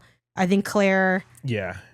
Claire, but they're both like such the same game for me emotionally and intellectually. And by that, I just mean they're games that I think are really incredible, that have a couple flaws that can hurt the experience, but ultimately I think are worth pushing through because everything else is fantastic. Yeah. And they're games where I felt uncharacteristically glued to. Yeah. Like, you know, again, I say this all the time. You can take it how you want to, but like my truth is that I'm just not like, at the end of my workday, I'm not running to play a game. Sure. I'll play games at night, like for sure. And I enjoy a lot of games. Obviously, that's why I picked this job. But, you know, like I have a different relationship with games because of this job. And also I have limited time and da-da-da-da. Sorry, there's like something flying in my face. But Silksong was like, and Claire were like, every day I'm going. And it was like, I didn't even have to think about like, oh, when am I going to finish it? It's like, oh, I'm literally working on it every day. Yeah. And every time I'm not working, I'm doing this. And frankly, I feel like I neglected some work to play these games. They were so good. Yeah, they're just they're so incredible. They're like, it's so rare to have especially two games that are like this good, where I'm like, these are like in consideration for, to me, some of the greatest games of all time. Like that's how high they are. And obviously they're, you know, I don't think either are quite a masterpiece, and I think that is like the differentiation between like this and like I don't know, like Breath of the Wild or something. I think Claire's a masterpiece. But they're right there. Claire? I think Claire and Silksong are both masterpieces. I am not ready to say that yet. Claire more than Silksong, but Silksong like I really was when that map weighs heavy on me with Claire. I can't give it to him. I mean, I can find a flaw in almost any masterpiece. It's find not about it being flawless. It's about what it does, just being so maybe good. we should do this as also I'm gonna write this down as a topic. What makes a masterpiece? For me, it's about how much the flaw weighs, and for me, the flaw of Claire's navigation did weigh heavy on me. The flaw of Silksong's mid side quests and epic runbacks did weigh heavy on me. While like the flaw of, honestly, like I'm again, Breath of the Wild's not perfect, but I don't have a complaint about Breath of the Wild. Like I genuinely don't. The story could have been better, but that's kind of true of every Zelda game, and I don't really need every game to give me a good story. So I don't, you know, obviously we'll look at this more later, but like it needs to be like I have like my notes like don't matter really. Like they don't have like a differentiation impact. While like I feel like there are things where it's like if only this was better. You know, I almost try to treat like the Michelin stars. I'm not saying the restaurant's not incredible. Yeah. I'm just saying that you're not getting a Michelin star. I guess, yeah. And for me, it's more like every year you hope to play some games that will live beyond the year that you played them. Yeah, I really liked when you came up with that. I think that Claire and Silksong are both games that do that. Yes. And none of these other contenders are doing that. I agree with that. I had to double check the list. I was like, let me look. Yeah, I agree with that. Like last year, Metaphor, Astro, both games that are going to live beyond last year for me. Like when I play another mascot-y 3D platformer, I'm going to think of Astro and how good that was. And, you know, when I play another JRPG, I'm going to think of, you know, Metaphor. When I play a D&D live, I'm thinking of, you know, Baldur's Gate and everything like that. And it's like, I know I'm not thinking of Donkey Kong. I'm thinking of Donkey Kong again, but not for good reasons. Yeah, not for the reasons you want. I didn't really jump into Hades like that, and I haven't tried Kingdom Come. Maybe Kingdom Come could also be that. Yeah, for all I know. So that to me is why I'm saying like, oh yeah, no, these are masterpieces. But like they're gonna live. So for me, it's not you living beyond your year. It's not to make you a masterpiece. For me, I don't think it needs to. I don't think that is what makes it a masterpiece, but I think that is what lends itself to the conversation of like the argument. I think also for me, if I need to give you a caveat to the game to recommend it, it's not a masterpiece. And need is strong, but it's like with Claire, I do have caveats. Like it's like I think that game's fantastic, but I'm like, I would like for you to like really give it a shot by getting this far because I think there's something really amazing here. But you do kind of have to, like, when my first couple hours of Claire, I was like, this seems cool, but like I'm not really seeing like this crazy game. And then I played more and I was like, wow, here it is. Same with Silksong. Versus Breath of the Wild, when you know, like Breath of the Wild, it's up and then it's up. It's like Cardi B song. It's up the whole time. For me, it took me a while to like feel that with Breath of the Wild. The way you are saying with Claire is like how I felt with Breath of the Wild. Nah, Breath of the Wild, I did the plateau. I jumped down. I'm like, all right, cool. Now what? Like, I felt like I didn't feel that sense of adventure. I felt that sense of like, whoa, off that plateau. I felt limitless. I felt like my cred score was like, you could not tell me nothing. I felt like you feel like at 850. It's canceled now because Kanye defected into being a shit person. But nothing hurts anymore. I feel kind of free. Like that was me, and I got no notes on that. Yeah. Yeah. I mean, I think this definitely is a good topic for another episode. What makes a masterpiece, for sure. But either way. Doesn't really matter because we both agree that Claire is probably going to win Game of the Year and that it's our Game of the Year. Though I am definitely checking the pulse of Silksong because I also haven't done any of Act 3. And people say that some of that Act 3 stuff really cooks. They all say it's really hard. So it's like I'm not banking it all on Act 3, but I would like to do that. But I'll probably still stick with Claire. I think you like leave with the one you came with or whatever. Yeah. In this case. I don't think Act 3 is going to move the needle for you. I don't think it would either. I think it would be more of the experience you've had. Yeah. Slightly different, but more or less more of just what you've been playing so far. Cool. Sounds good. So we're pretty happy with our picks and predictions. Yeah. I can't wait to be right on everything. Slight. I guess we got to come up with our own Game of the Year. Obviously, we don't do like gaming categories, but we do come up with a game of the year for the Gangcast. We'll have to look to see what nominees we want to bring. We're gonna have a special category with one entry. Trauma bond. Oh man. All right, and now for the not game section. Isaiah, do you ever feel like mostly only playing games makes us stupid? All the time. Me too. All the time. So we're harnessing that guilt and trying to weed. Okay. We're gonna talk about reading and trying to get into reading semi again. I think here's the thing.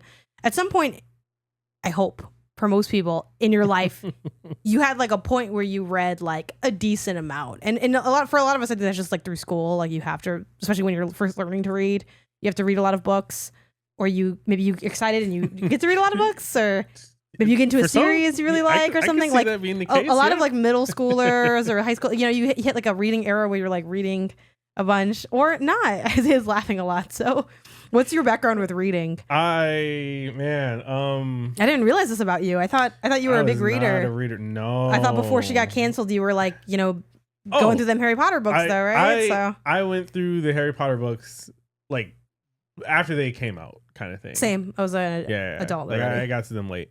Okay. So then. And that was the like really one and only time I read like outside of an assignment. It's all making sense now. And no, I was kidding. To be honest, even the assignments were kind of like, what the Spark Notes look like? Like, let's Oh my God. Were you someone that didn't read like the books you were assigned in school? Like the novels and stuff? I read enough to pass and I passed. Oh my God. My heart is breaking. Yeah, no, man. Reading was such a much more boring form of entertainment compared to TV and music and games and movies and everything else. Why would I? And I'm a slow reader, and sorry because I didn't read a lot growing up. Yeah. I read like a normal human being reads in everyday life kind of tasks. But I'm a slow novel reader. I don't enjoy it. I can go into my mind's palace, and I think we were talking a little bit about Haley, where it's like some people, when they read, they don't visualize what they're reading and stuff like that. Yeah. I don't have that problem. I can visualize the entertainment, the action, the mood, lighting, everything in my head when I'm reading something that's like really well written and gives you something that you can visualize. But it's just not as good as watching it. Like I'd rather just watch that then. I don't want to have to do the extra work of visualizing when I can just watch it from the beginning. Yeah. This is just a podcast I can't hear. Yeah. Yeah, Okay. I'm surprised by that. I didn't know that about you. I thought for some reason that you did have like a reading era in your life where you were like, reading a good amount, but I guess again, outside of the Harry Potter books. No, I mean, Wow. I would do, we talked a little bit in the car. I loved Metamorphosis. I did read that in school. Yeah. You read like what, All Quiet on the Western Front, like all these, like, The Great Gatsby, like these books that are, I think, really core curriculum books. But I've never read for fun outside of that one example. Reading for fun is weird. Like, I read comics, even as a little, even as like a little kid though. No. Okay, because so my history with reading is I think you're forgetting how early I got a Game Boy.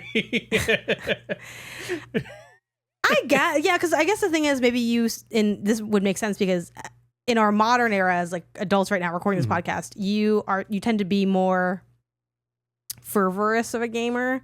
You'll like sit and you'll lock in. You're like, I'm playing this game, and then you'll go and you'll go and you'll go and you play hours and hours and hours and hours, and you'll beat stuff like pretty quickly. Like, very famously on the show, I've complained many a times of like, I'm playing a game, I like the game, I recommend it to you, and then you beat it way before me, and I'm mad because you stole my fun. Yeah. I don't have that, and growing up with games, like one, didn't have that many games, and two, I just wasn't like obsessed with games like that. Like, I liked games; they were a big part of what I did. And as I got older, they were an even bigger part. Like, as I would, we talked earlier today about the magazines we would read as a kid, and I'd read EGM magazine, I'd watch E3. So like, I was definitely like hardcore, but it wasn't like I got a Game Boy and then I was like, this is all we're doing. Like, I was just, it was just something I did.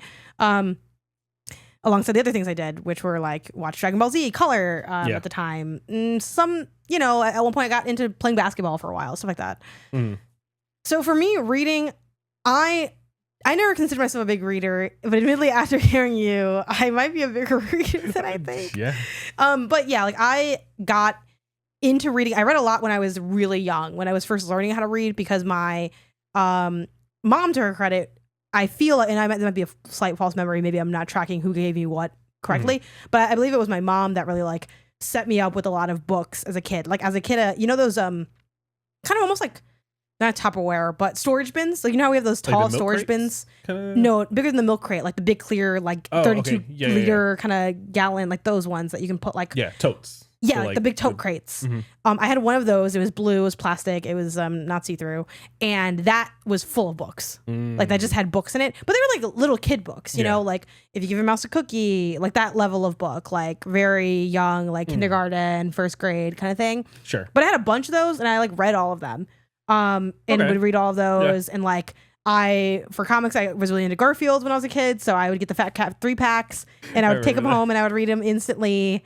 I was going through those things. That was my Harry Potter, the Fat Cat 3-pack. So I read that a lot. And then in elementary school, it was sort of like a decent part of what I would read. Like a lot of classrooms would have like class libraries and I would get books from there. So like, that's when I read like Ralph S. Mouse. Like Edwin was really big on Ralph S. Mouse, and I read Ralph S. Mouse. What that is. I love Ralph S. Mouse. What Look is it up. Called? Ralph S. Mouse. This book, it's so good.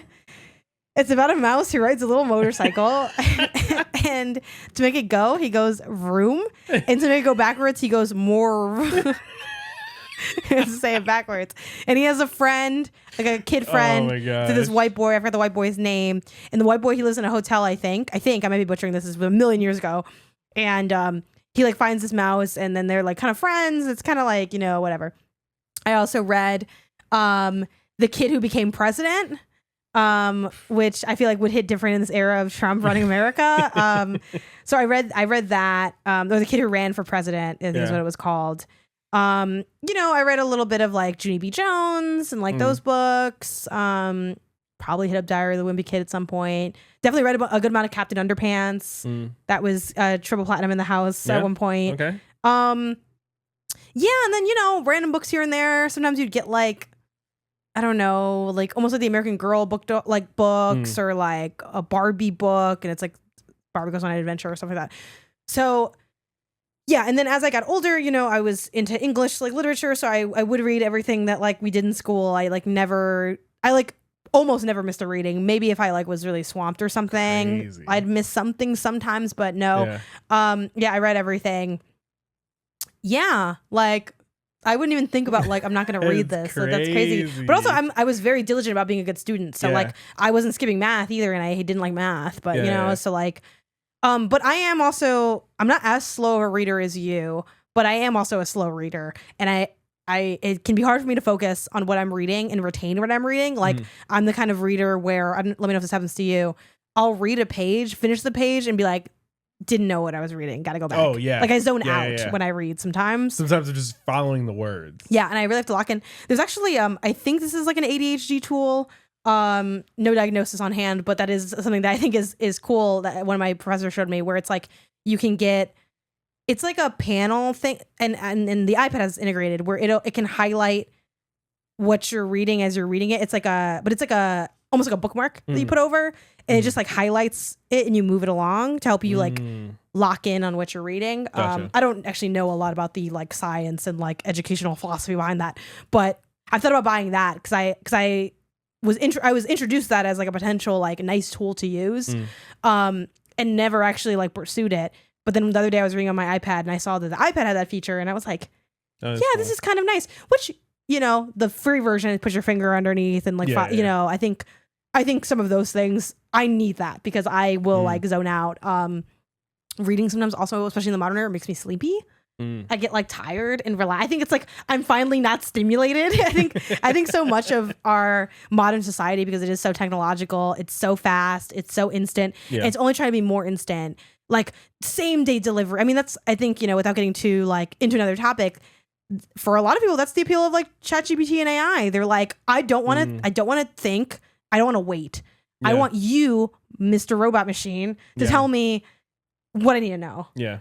Or what I need to do. Like, and it's like, and again, I don't want to get all like boomer, like we're losing our ability to think. But I do think there's like a bit to that. You don't use it, you lose it. And I do think that a lot of my stuff is like constant stimulation. And so a lot of how I live out, I always have music on. So I do think reading does not come easy to me. I'm not a natural reader. Like the people who are like, that's very surprising. I stayed up late and I finished this book. No, I never did that. I'm going to sleep. Yeah. I'm not staying up all night reading a book. No, I'm going. I fell asleep already. So yeah, reading is something that I have to like work. It doesn't come like easy to me. But that being said, it's also like I'm sure I have skills in some spots that I'm not like as aware of. But yeah, I'm not like the full, the Goodreads elites, the people who are out here reading like 100 books in a year and stuff, or like they can read like a bunch. I'm like, nah, I'm not doing any of that. So I guess for me to just do a little bit of clarifying, I think that when I say reading, I mean like more novels. Yeah. Right. Like as a kid, you read James and the Giant Peach. You read, little Scholastic book fairs. Yeah, that's what I mean. But were you know what I mean? Okay? So were you reading like those, or were you just buying like the thing that came with the full fun eraser? I would say I definitely read them, but it was not a like I am a reader of them. It is like at reading time. Yes, I will go pick up one of the Scholastic stories and whatever and like read it during reading time kind of thing. I don't know if I ever actually finished those books or like went through them like that, but I would read them when made to read them kind of thing. But as far as like a novel, like read it, like even 90 plus pages, I can count on like maybe 10, like two hands, like outside of school. Oh, outside of school, I can count on one hand. Like of just like a choice. I wanted to read this book cover to cover. One hand, easy. That's crazy. Outside of Harry Potter, I feel like you read some outside of Harry Potter. I think you read some self-help books though. I know that's not really we're talking about fiction in this case. Yeah, but even then, like let me look at my reading. I also got more into audiobooks once like audiobooks became a thing. I feel like, and I count that as reading, that does count. But I don't count that as reading. Yes, I do think it counts as having read it, but I would say if you want to build your skills as a reader, it's not enough. No, like not at all. Or you're missing things, I think. What's the story graph is the competitive thing I have. That's like that. Okay. Yeah. It's funny because it's like you get me and then you lose me again. I'm like, that's well, I want to make sure I'm adequately that's crazy though. The situation. Yeah. I mean, I guess that can happen, right? It's like, because a lot of what drove me to read was not like, I love reading and stories. I mean, I do love stories. Like that's a big part of how I like perceive the world and art. Like but like because reading doesn't come like super naturalistic to me. It's not something that like it's not a muscle I developed very well. I think the big thing that drove me to read a lot was the fact that I do like English literature. I like analyzing things, kind of almost like games. It's like everything's just about analysis. Like I like games more than I like reading by like a lot. I'll admit, but like I love games, and what I love even more is talking about the games and analyzing the games. Yeah, I like reading, but struggle with it. Like I'm not as good of a reader as I'm a gamer, is how I feel.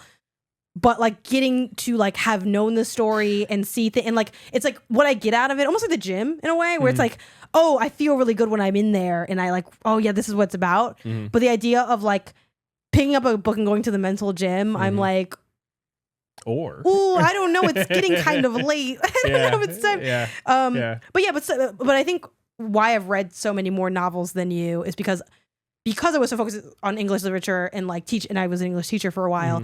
I did actively make an effort to be reading, and that is why I read more than you, which is kind of just like, I think it is the like an object in motion stays in motion, and it just sounds like you never had as much motion as I ever had. So it's like, I think that's why I've read more than you. Because like even with my family, we did the novel card reading challenges for a couple times. That's insane to me. I think you guys are crazy. We should do that again. Normal. That's probably like, it's so cute. I mean, it's a book club, right? Like that's a totally normal, natural, societal thing to have form with a group of people. Is like a book club. Like that's one of the most basic groups that you can start.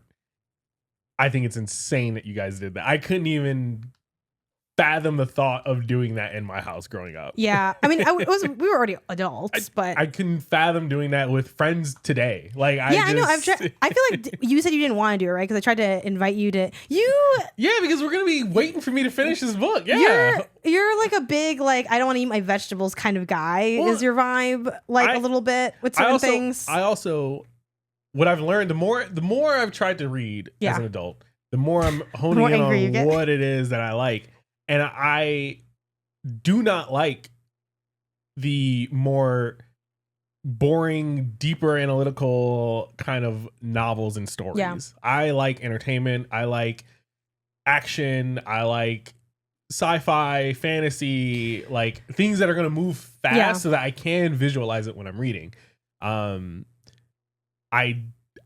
would be afraid of you picking something. Well, so we should zoom back out because let me explain what the novel card reading was. What it was is that we had a little piece of construction paper on the fridge. We had our names and like little sections, and you get stars, like little stickers when you read books, just like little kids, you know.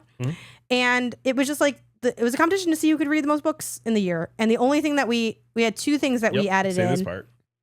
One was that you had to like we would put in like recommendations. So like there were three of us.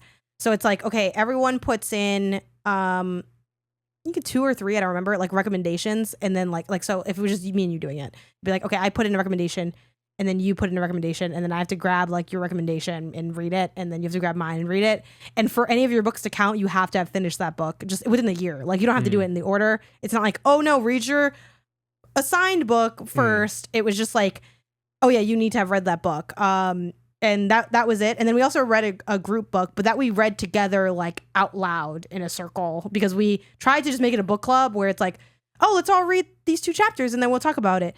But like, this week was crazy. And then we're like, you know what? Why don't we just sit down at this time and instead of talking about what we read, we just read together and then we just talk about it after. That's all it was. I think that with how slow and obviously a lot of this you can change, like you have the power to change this, with how slow and infrequently I read, I think doing anything that is Deepest Dive-esque where you need to get to a certain point or you need to do a certain thing by a certain date time, which we can also just remove that, like we don't need that in there because well the thing is you also, and this goes back to what I said when we were doing the TGA thing like earlier in this episode where I said you're bad at losing. You also got really...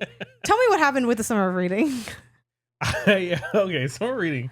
This is not on me. I blame summer reading for this 110%. So, summer reading. We, here in LA, our local library has what's called the summer of reading, where you sign up, and the whole idea is just to encourage you to read a little bit throughout the summer, right? Read a little bit every day. 5 minutes, I think, is like the minimum time or something like that. And the whole idea is that you do it daily. You do it every day. You build up a streak. And the more days throughout the summer that you do it, that you like succeed in reading for your day, or reading for the day, you can like get rewards and prizes and unlock cool little stars and stuff like that. And, you know, feel good. Right. And one of the trophies, for lack of a better word, that you can get is like, so it's for the summer. It's like 2 months. It's like June and July. Yeah, maybe 3, but it's definitely June, July. Something like that, yeah. And it like, you know, starts on like the 1st and ends on like the 30th of the next month or something like that, right? Again, maybe a little bit off here and there. But the whole idea is that like one of the streaks they have, one of the awards, the things that you can win, the trophies you can unlock is like a 60-day streak or something. Yeah, basically, like that. And I didn't realize when it had started until like the second day, like after the first day it had started. And just mathematically, even if I was perfect from there on out, I wouldn't be able to get the 60-day streak because it just physically would not have had the time to do it. And so I quit.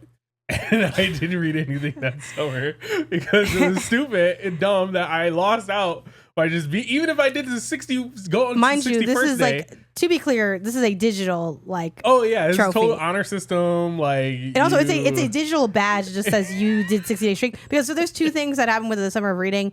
At least the way we're up in the valley, so like the one we use is the Burbank one, but I'm sure LAPL has a similar one, and other libraries do this as well. But you can do it on like a piece of paper, like just print out a calendar, or you can use, I think they use Beanstack or something is what it's called, right. And it's like that's the bitch I know about. And it's like, so you could like log it on Beanstack, and frankly, if you do it on paper, the workers just have to log it on there anyway. So it's like it's kind of better just to do digital, but whatever. And yeah, like it's a digital badge, like, and then also with how many you can get like physical prizes in real life. So like they have something like, oh, it's like a library mug or like a tote bag or like a free book. It's like stuff like that, or like a pencil with an eraser on it. You know, it's it's meant just to be a fun, cute little thing. And it was. And Isaiah had to make it.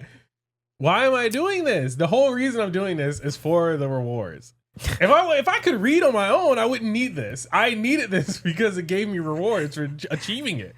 Well, but you didn't. If I couldn't achieve it, then why am I doing it? But you can still achieve other things, so you can get other stamps. Achieve the thing that I wanted. Why do you want to be perfect? Why do you need to be perfect? I didn't want to be perfect. Why do you need to be perfect? I didn't need to be perfect.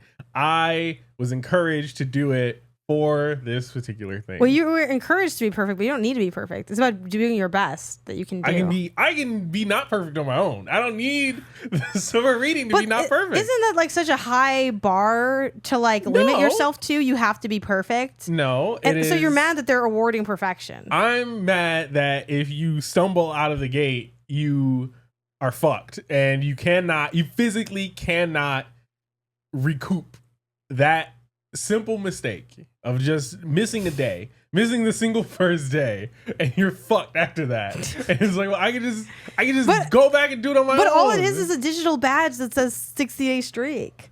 All money is green paper, but is about the meaning we give it. And I gave that summer reading badge meaning. You will wait. Also, there's other badges you can get that just don't say 60-day streak on them, and Isaiah didn't want any of those. Yeah. You only want the one you couldn't get. Anyway, you know what? I'm not going to change your mind on things. I am glad that you are able to take your mask off and show the world who you really are. Because, and I know for a fact, and I'm not going to be mad you guys do this because I know y'all out there and you're toxic listening to the show. I know someone's going to write in and say, I agree with Isaiah. I understand. Like, both of you guys need psychological help. So, okay. But yes, this is a running challenge that you have for yourself of like of being okay, like losing it all. Like you're so used to being so great. With losing. I hate losing in what I deem and feel is unfair. But you always feel like something's unfair if you lose at it. No. There's very little that you're bad at that you're like, that's just me. No, I'm just not good enough. I still get upset. I just don't get upset at the thing. I'll get upset at myself. That's totally fine. Like FIFA. I don't think that FIFA's being unfair. I think I'm bad at FIFA, and so I get upset with myself that I'm not better at FIFA. Anyway, and so I don't play FIFA to get better at it. So there's a lot psychologically going on here.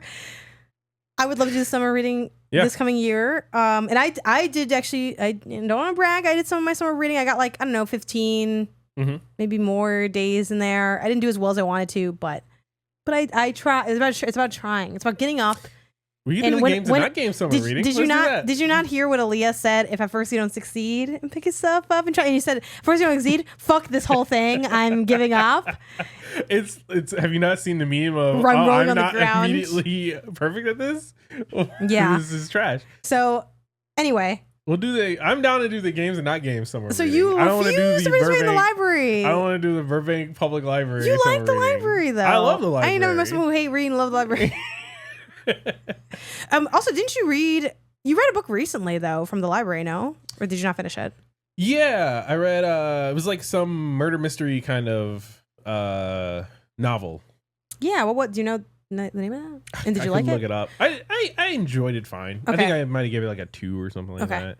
Oh, while you look that up, yeah, so we all know the science behind it. Reading's good for you, blah blah, and we have too much of things are screens. So I want to get back into reading, and I miss reading fiction in particular. I did spend an era having I'm very big into productivity and trying new systems. So I have read like a good amount of like self-help books, or even like the Marie Kondo book I read last year and all of that. But it's like I need something that's gonna like spark my imagination more, and like I want to get back into my fiction bag. Because I haven't done that in quite a while. So I've been dabbling here and there, like either last year or 2 years ago. I read like, what is it called? Chronicles of a Death Foretold by Gabriel Garcia Marquez.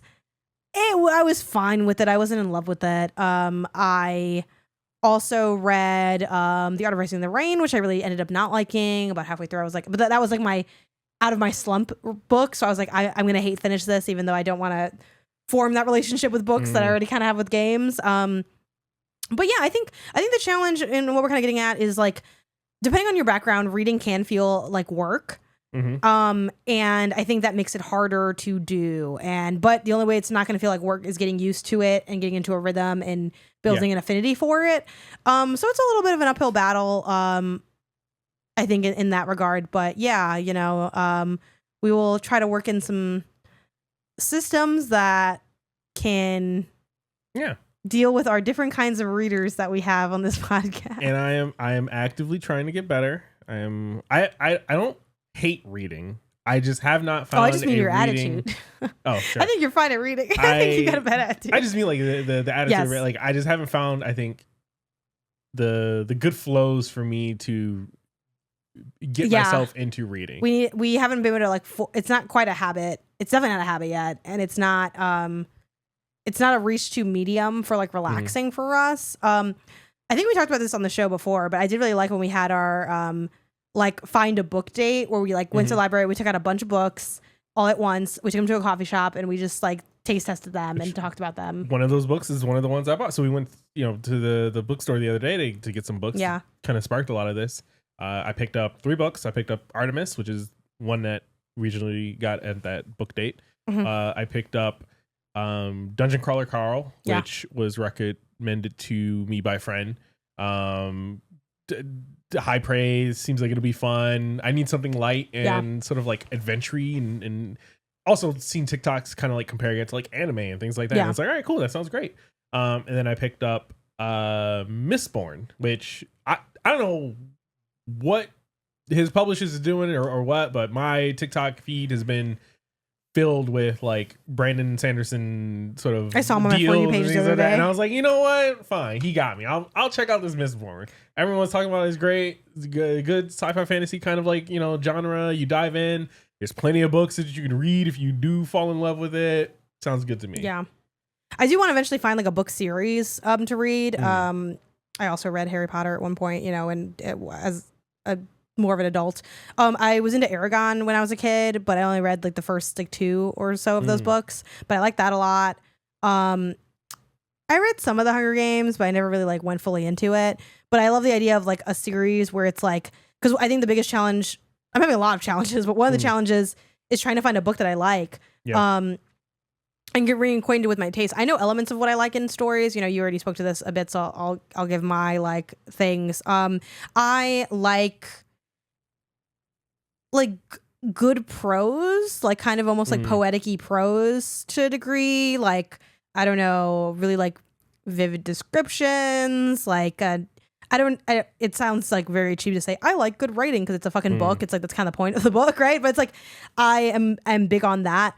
And I want to try to, in my current era, avoid, to your point, stuff that's a little bit too like capital L literature. Not to try to like totally tier things, but I don't mind reading some of the class. Like one of my favorite writers is freaking Virginia Woolf, and I find her work to be quite work to get through at times. It's really beautifully written. I do think it's worth the effort, but it does feel like effort. I definitely feel like I'm working a bit when I'm reading her stuff. So I kind of want to read stuff that's a little bit more casual and understandable. You know, like I don't want to read like Shakespeare on my own right now. Yeah. I don't want to read something that requires like, you know, I'm going to avoid like Greek text. Like I don't want to read the Odyssey. I don't want to need a thing. I don't want to need companion text to try to understand what's going on. I want some, but I still, you know, I'm interested in like good story and stuff, like what's going on I also want to see what's going on more in the modern landscape. So much of my reading history as an older person, like not a kid, is influenced by the literary canon. It's like very academic reading for the most part. And I feel like I've really missed out on like, I don't even know like what's happening in literature today. So I want to get to know more modern authors. But yeah, I don't have a lot of other big, like, you know, genre preferences or like things like that. I do lean towards dystopian fiction. I kind of want to try to find stuff that isn't just dystopian fiction. That being said, what I'm reading now is also kind of like in that vein, but like, or like dystopian works or like, you know, I don't know, whatever. Yeah, so we'll see what I end up landing on. But yeah, I'm trying to figure out my taste, and if I can find a franchise that I liked, that would feel like great. I can just autopilot through that, even though I know not everyone loves every book from every you know, element of a franchise. But yeah, and then as kind of like a somewhat in between or on ramp, I'm trying out some manga. I want to get back into reading some comics too. I have a bunch of comics that we have in the house that I haven't gotten to. But yeah, but I really liked going to the bookstore with you the other day.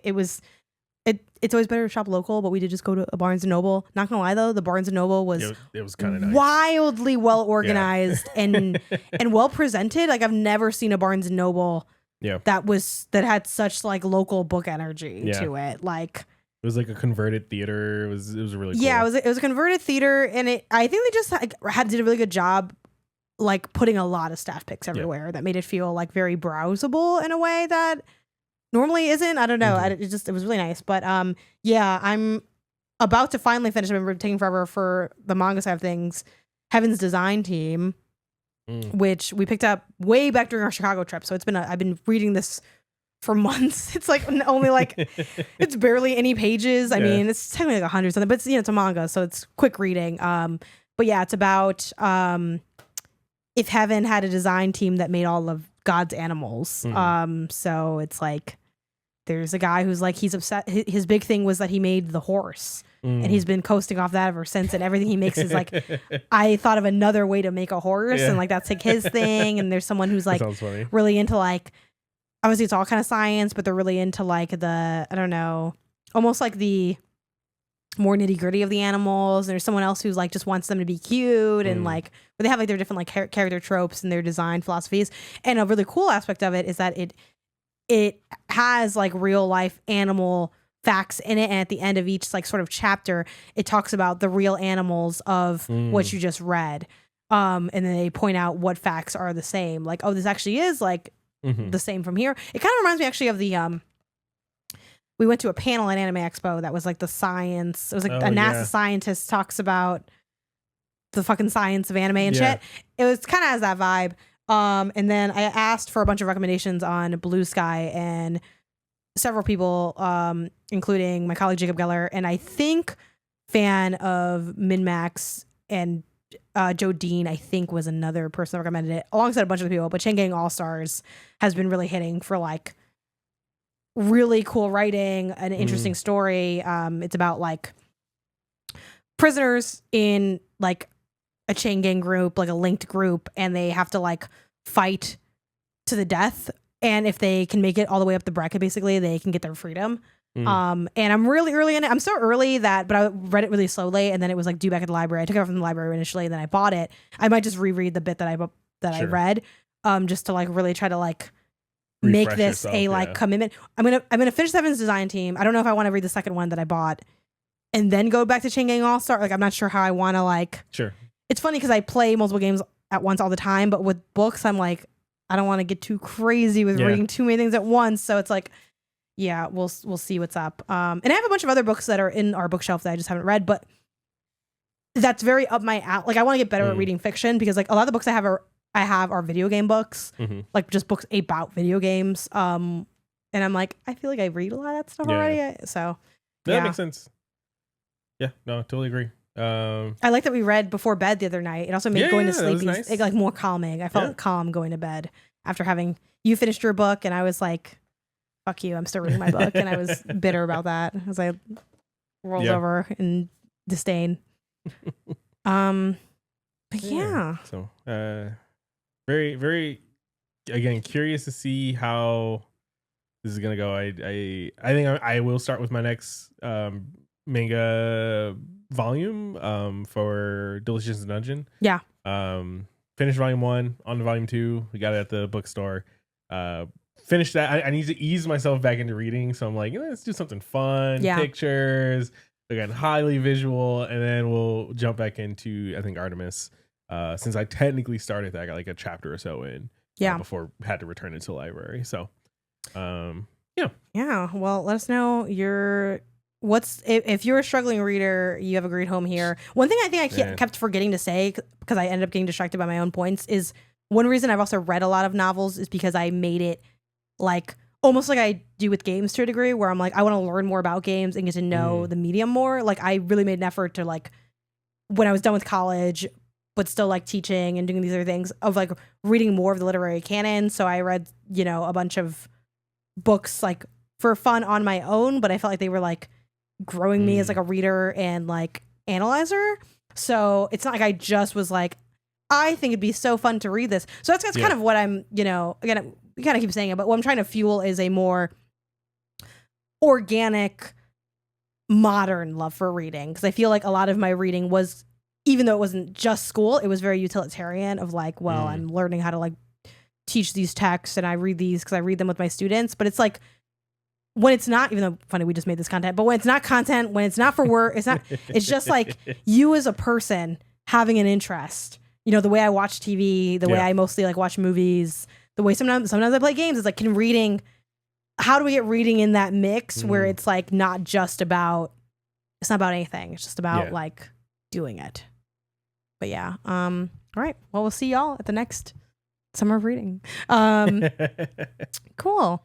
All right. Let's move on to poll of the show. As always, the poll of the show is at gamesandnotgames.com/poll. Last week, we had a number of questions for y'all. We were asking things like, as I clicked the response link, we had a slot where you could show us your Halloween costume, which for some reason I can't open it now, but it is a dog dressed up, which I really loved. Very, very cute dog in as a pumpkin costume. Yes, I like that. So shots had to Tetracycloid was the username who dropped that there. We have, what upcoming games are you afraid of and why? Isaiah, what are people's fears? People's fears, Metroid Prime 4, which, having literally last night finished Metroid Prime 2, trying to catch up on the Metroid Primes to play 4. I think that fear is warranted. It was a fear I had. It's a fear that you have. I think it's totally fair and warranted. Demon School. The dev issues and delays have made me less confident. I'm real worried it's going to be bad. That did just drop. Just came out, and people really liked it. So I haven't played it yet. It's I think I have code for it that I just got that in. So yeah. Someone says, I'm scared of GTA 6. I know it's gonna be gargantuan, and I like my roguelites for a jump in, jump out vibe. Totally fair. It's gonna be huge. It's gonna shake everything. I think that's one of the biggest reasons to be fair. Some people would say it's the most anticipated game. Some people would say it's the most anticipated game.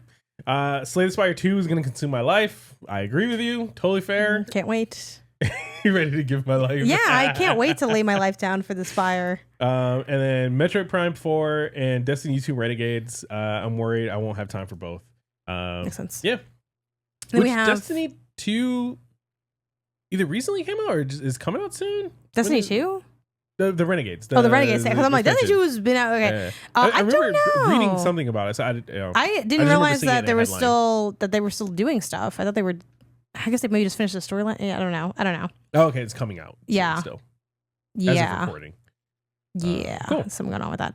Okay, we also have what hobby would you like to resurrect and get back to? Which again, yeah, and someone mentioned reading. Low-key, wish I would read a few more books a year instead of starting up another session of the time-sucking game like Diablo 4 or whatever else. Yeah.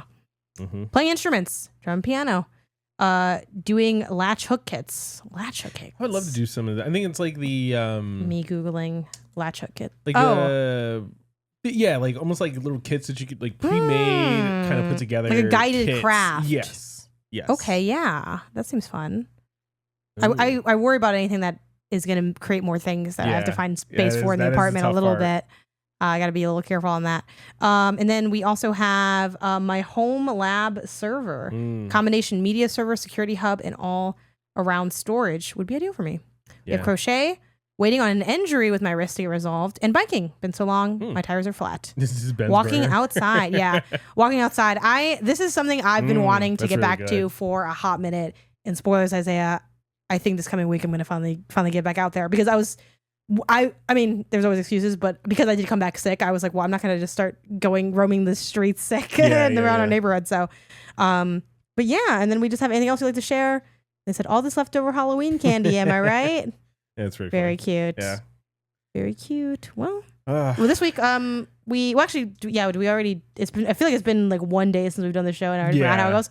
Okay, and this week we'll be asking about your GOTY predictions and some insight into how often you read. Yeah, sounds good. There we go.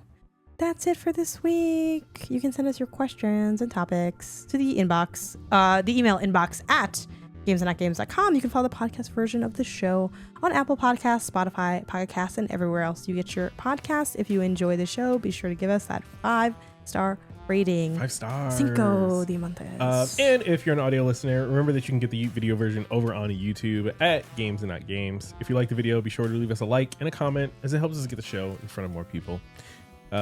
Give us a follow on social media. We're pretty much everywhere at Games and Not Games, but mainly Blue Sky and Twitch. I do think I'm going to try to start bringing back the TikToks. Yeah. And mainly Blue Sky and TikTok, actually, I'd say. But anyway, go ahead. And until next time. If you have anything else, now is the time to say it. No, I don't. I said mainly Blue Sky and TikTok. I feel like is what we're going to be most present. Yeah, I guess that's fair. And Instagram, maybe. See. Ooh, yeah, I got stuff buffer connected. Buffer's about to go crazy. I got stuff connected to the buffer. I want to start doing clips and all that. I think we have a good show, and I feel like we need to get it in front of more people so that they can know about it. Because I think that's the hardest part. I agree. But until next time, gang. Gang. Peace.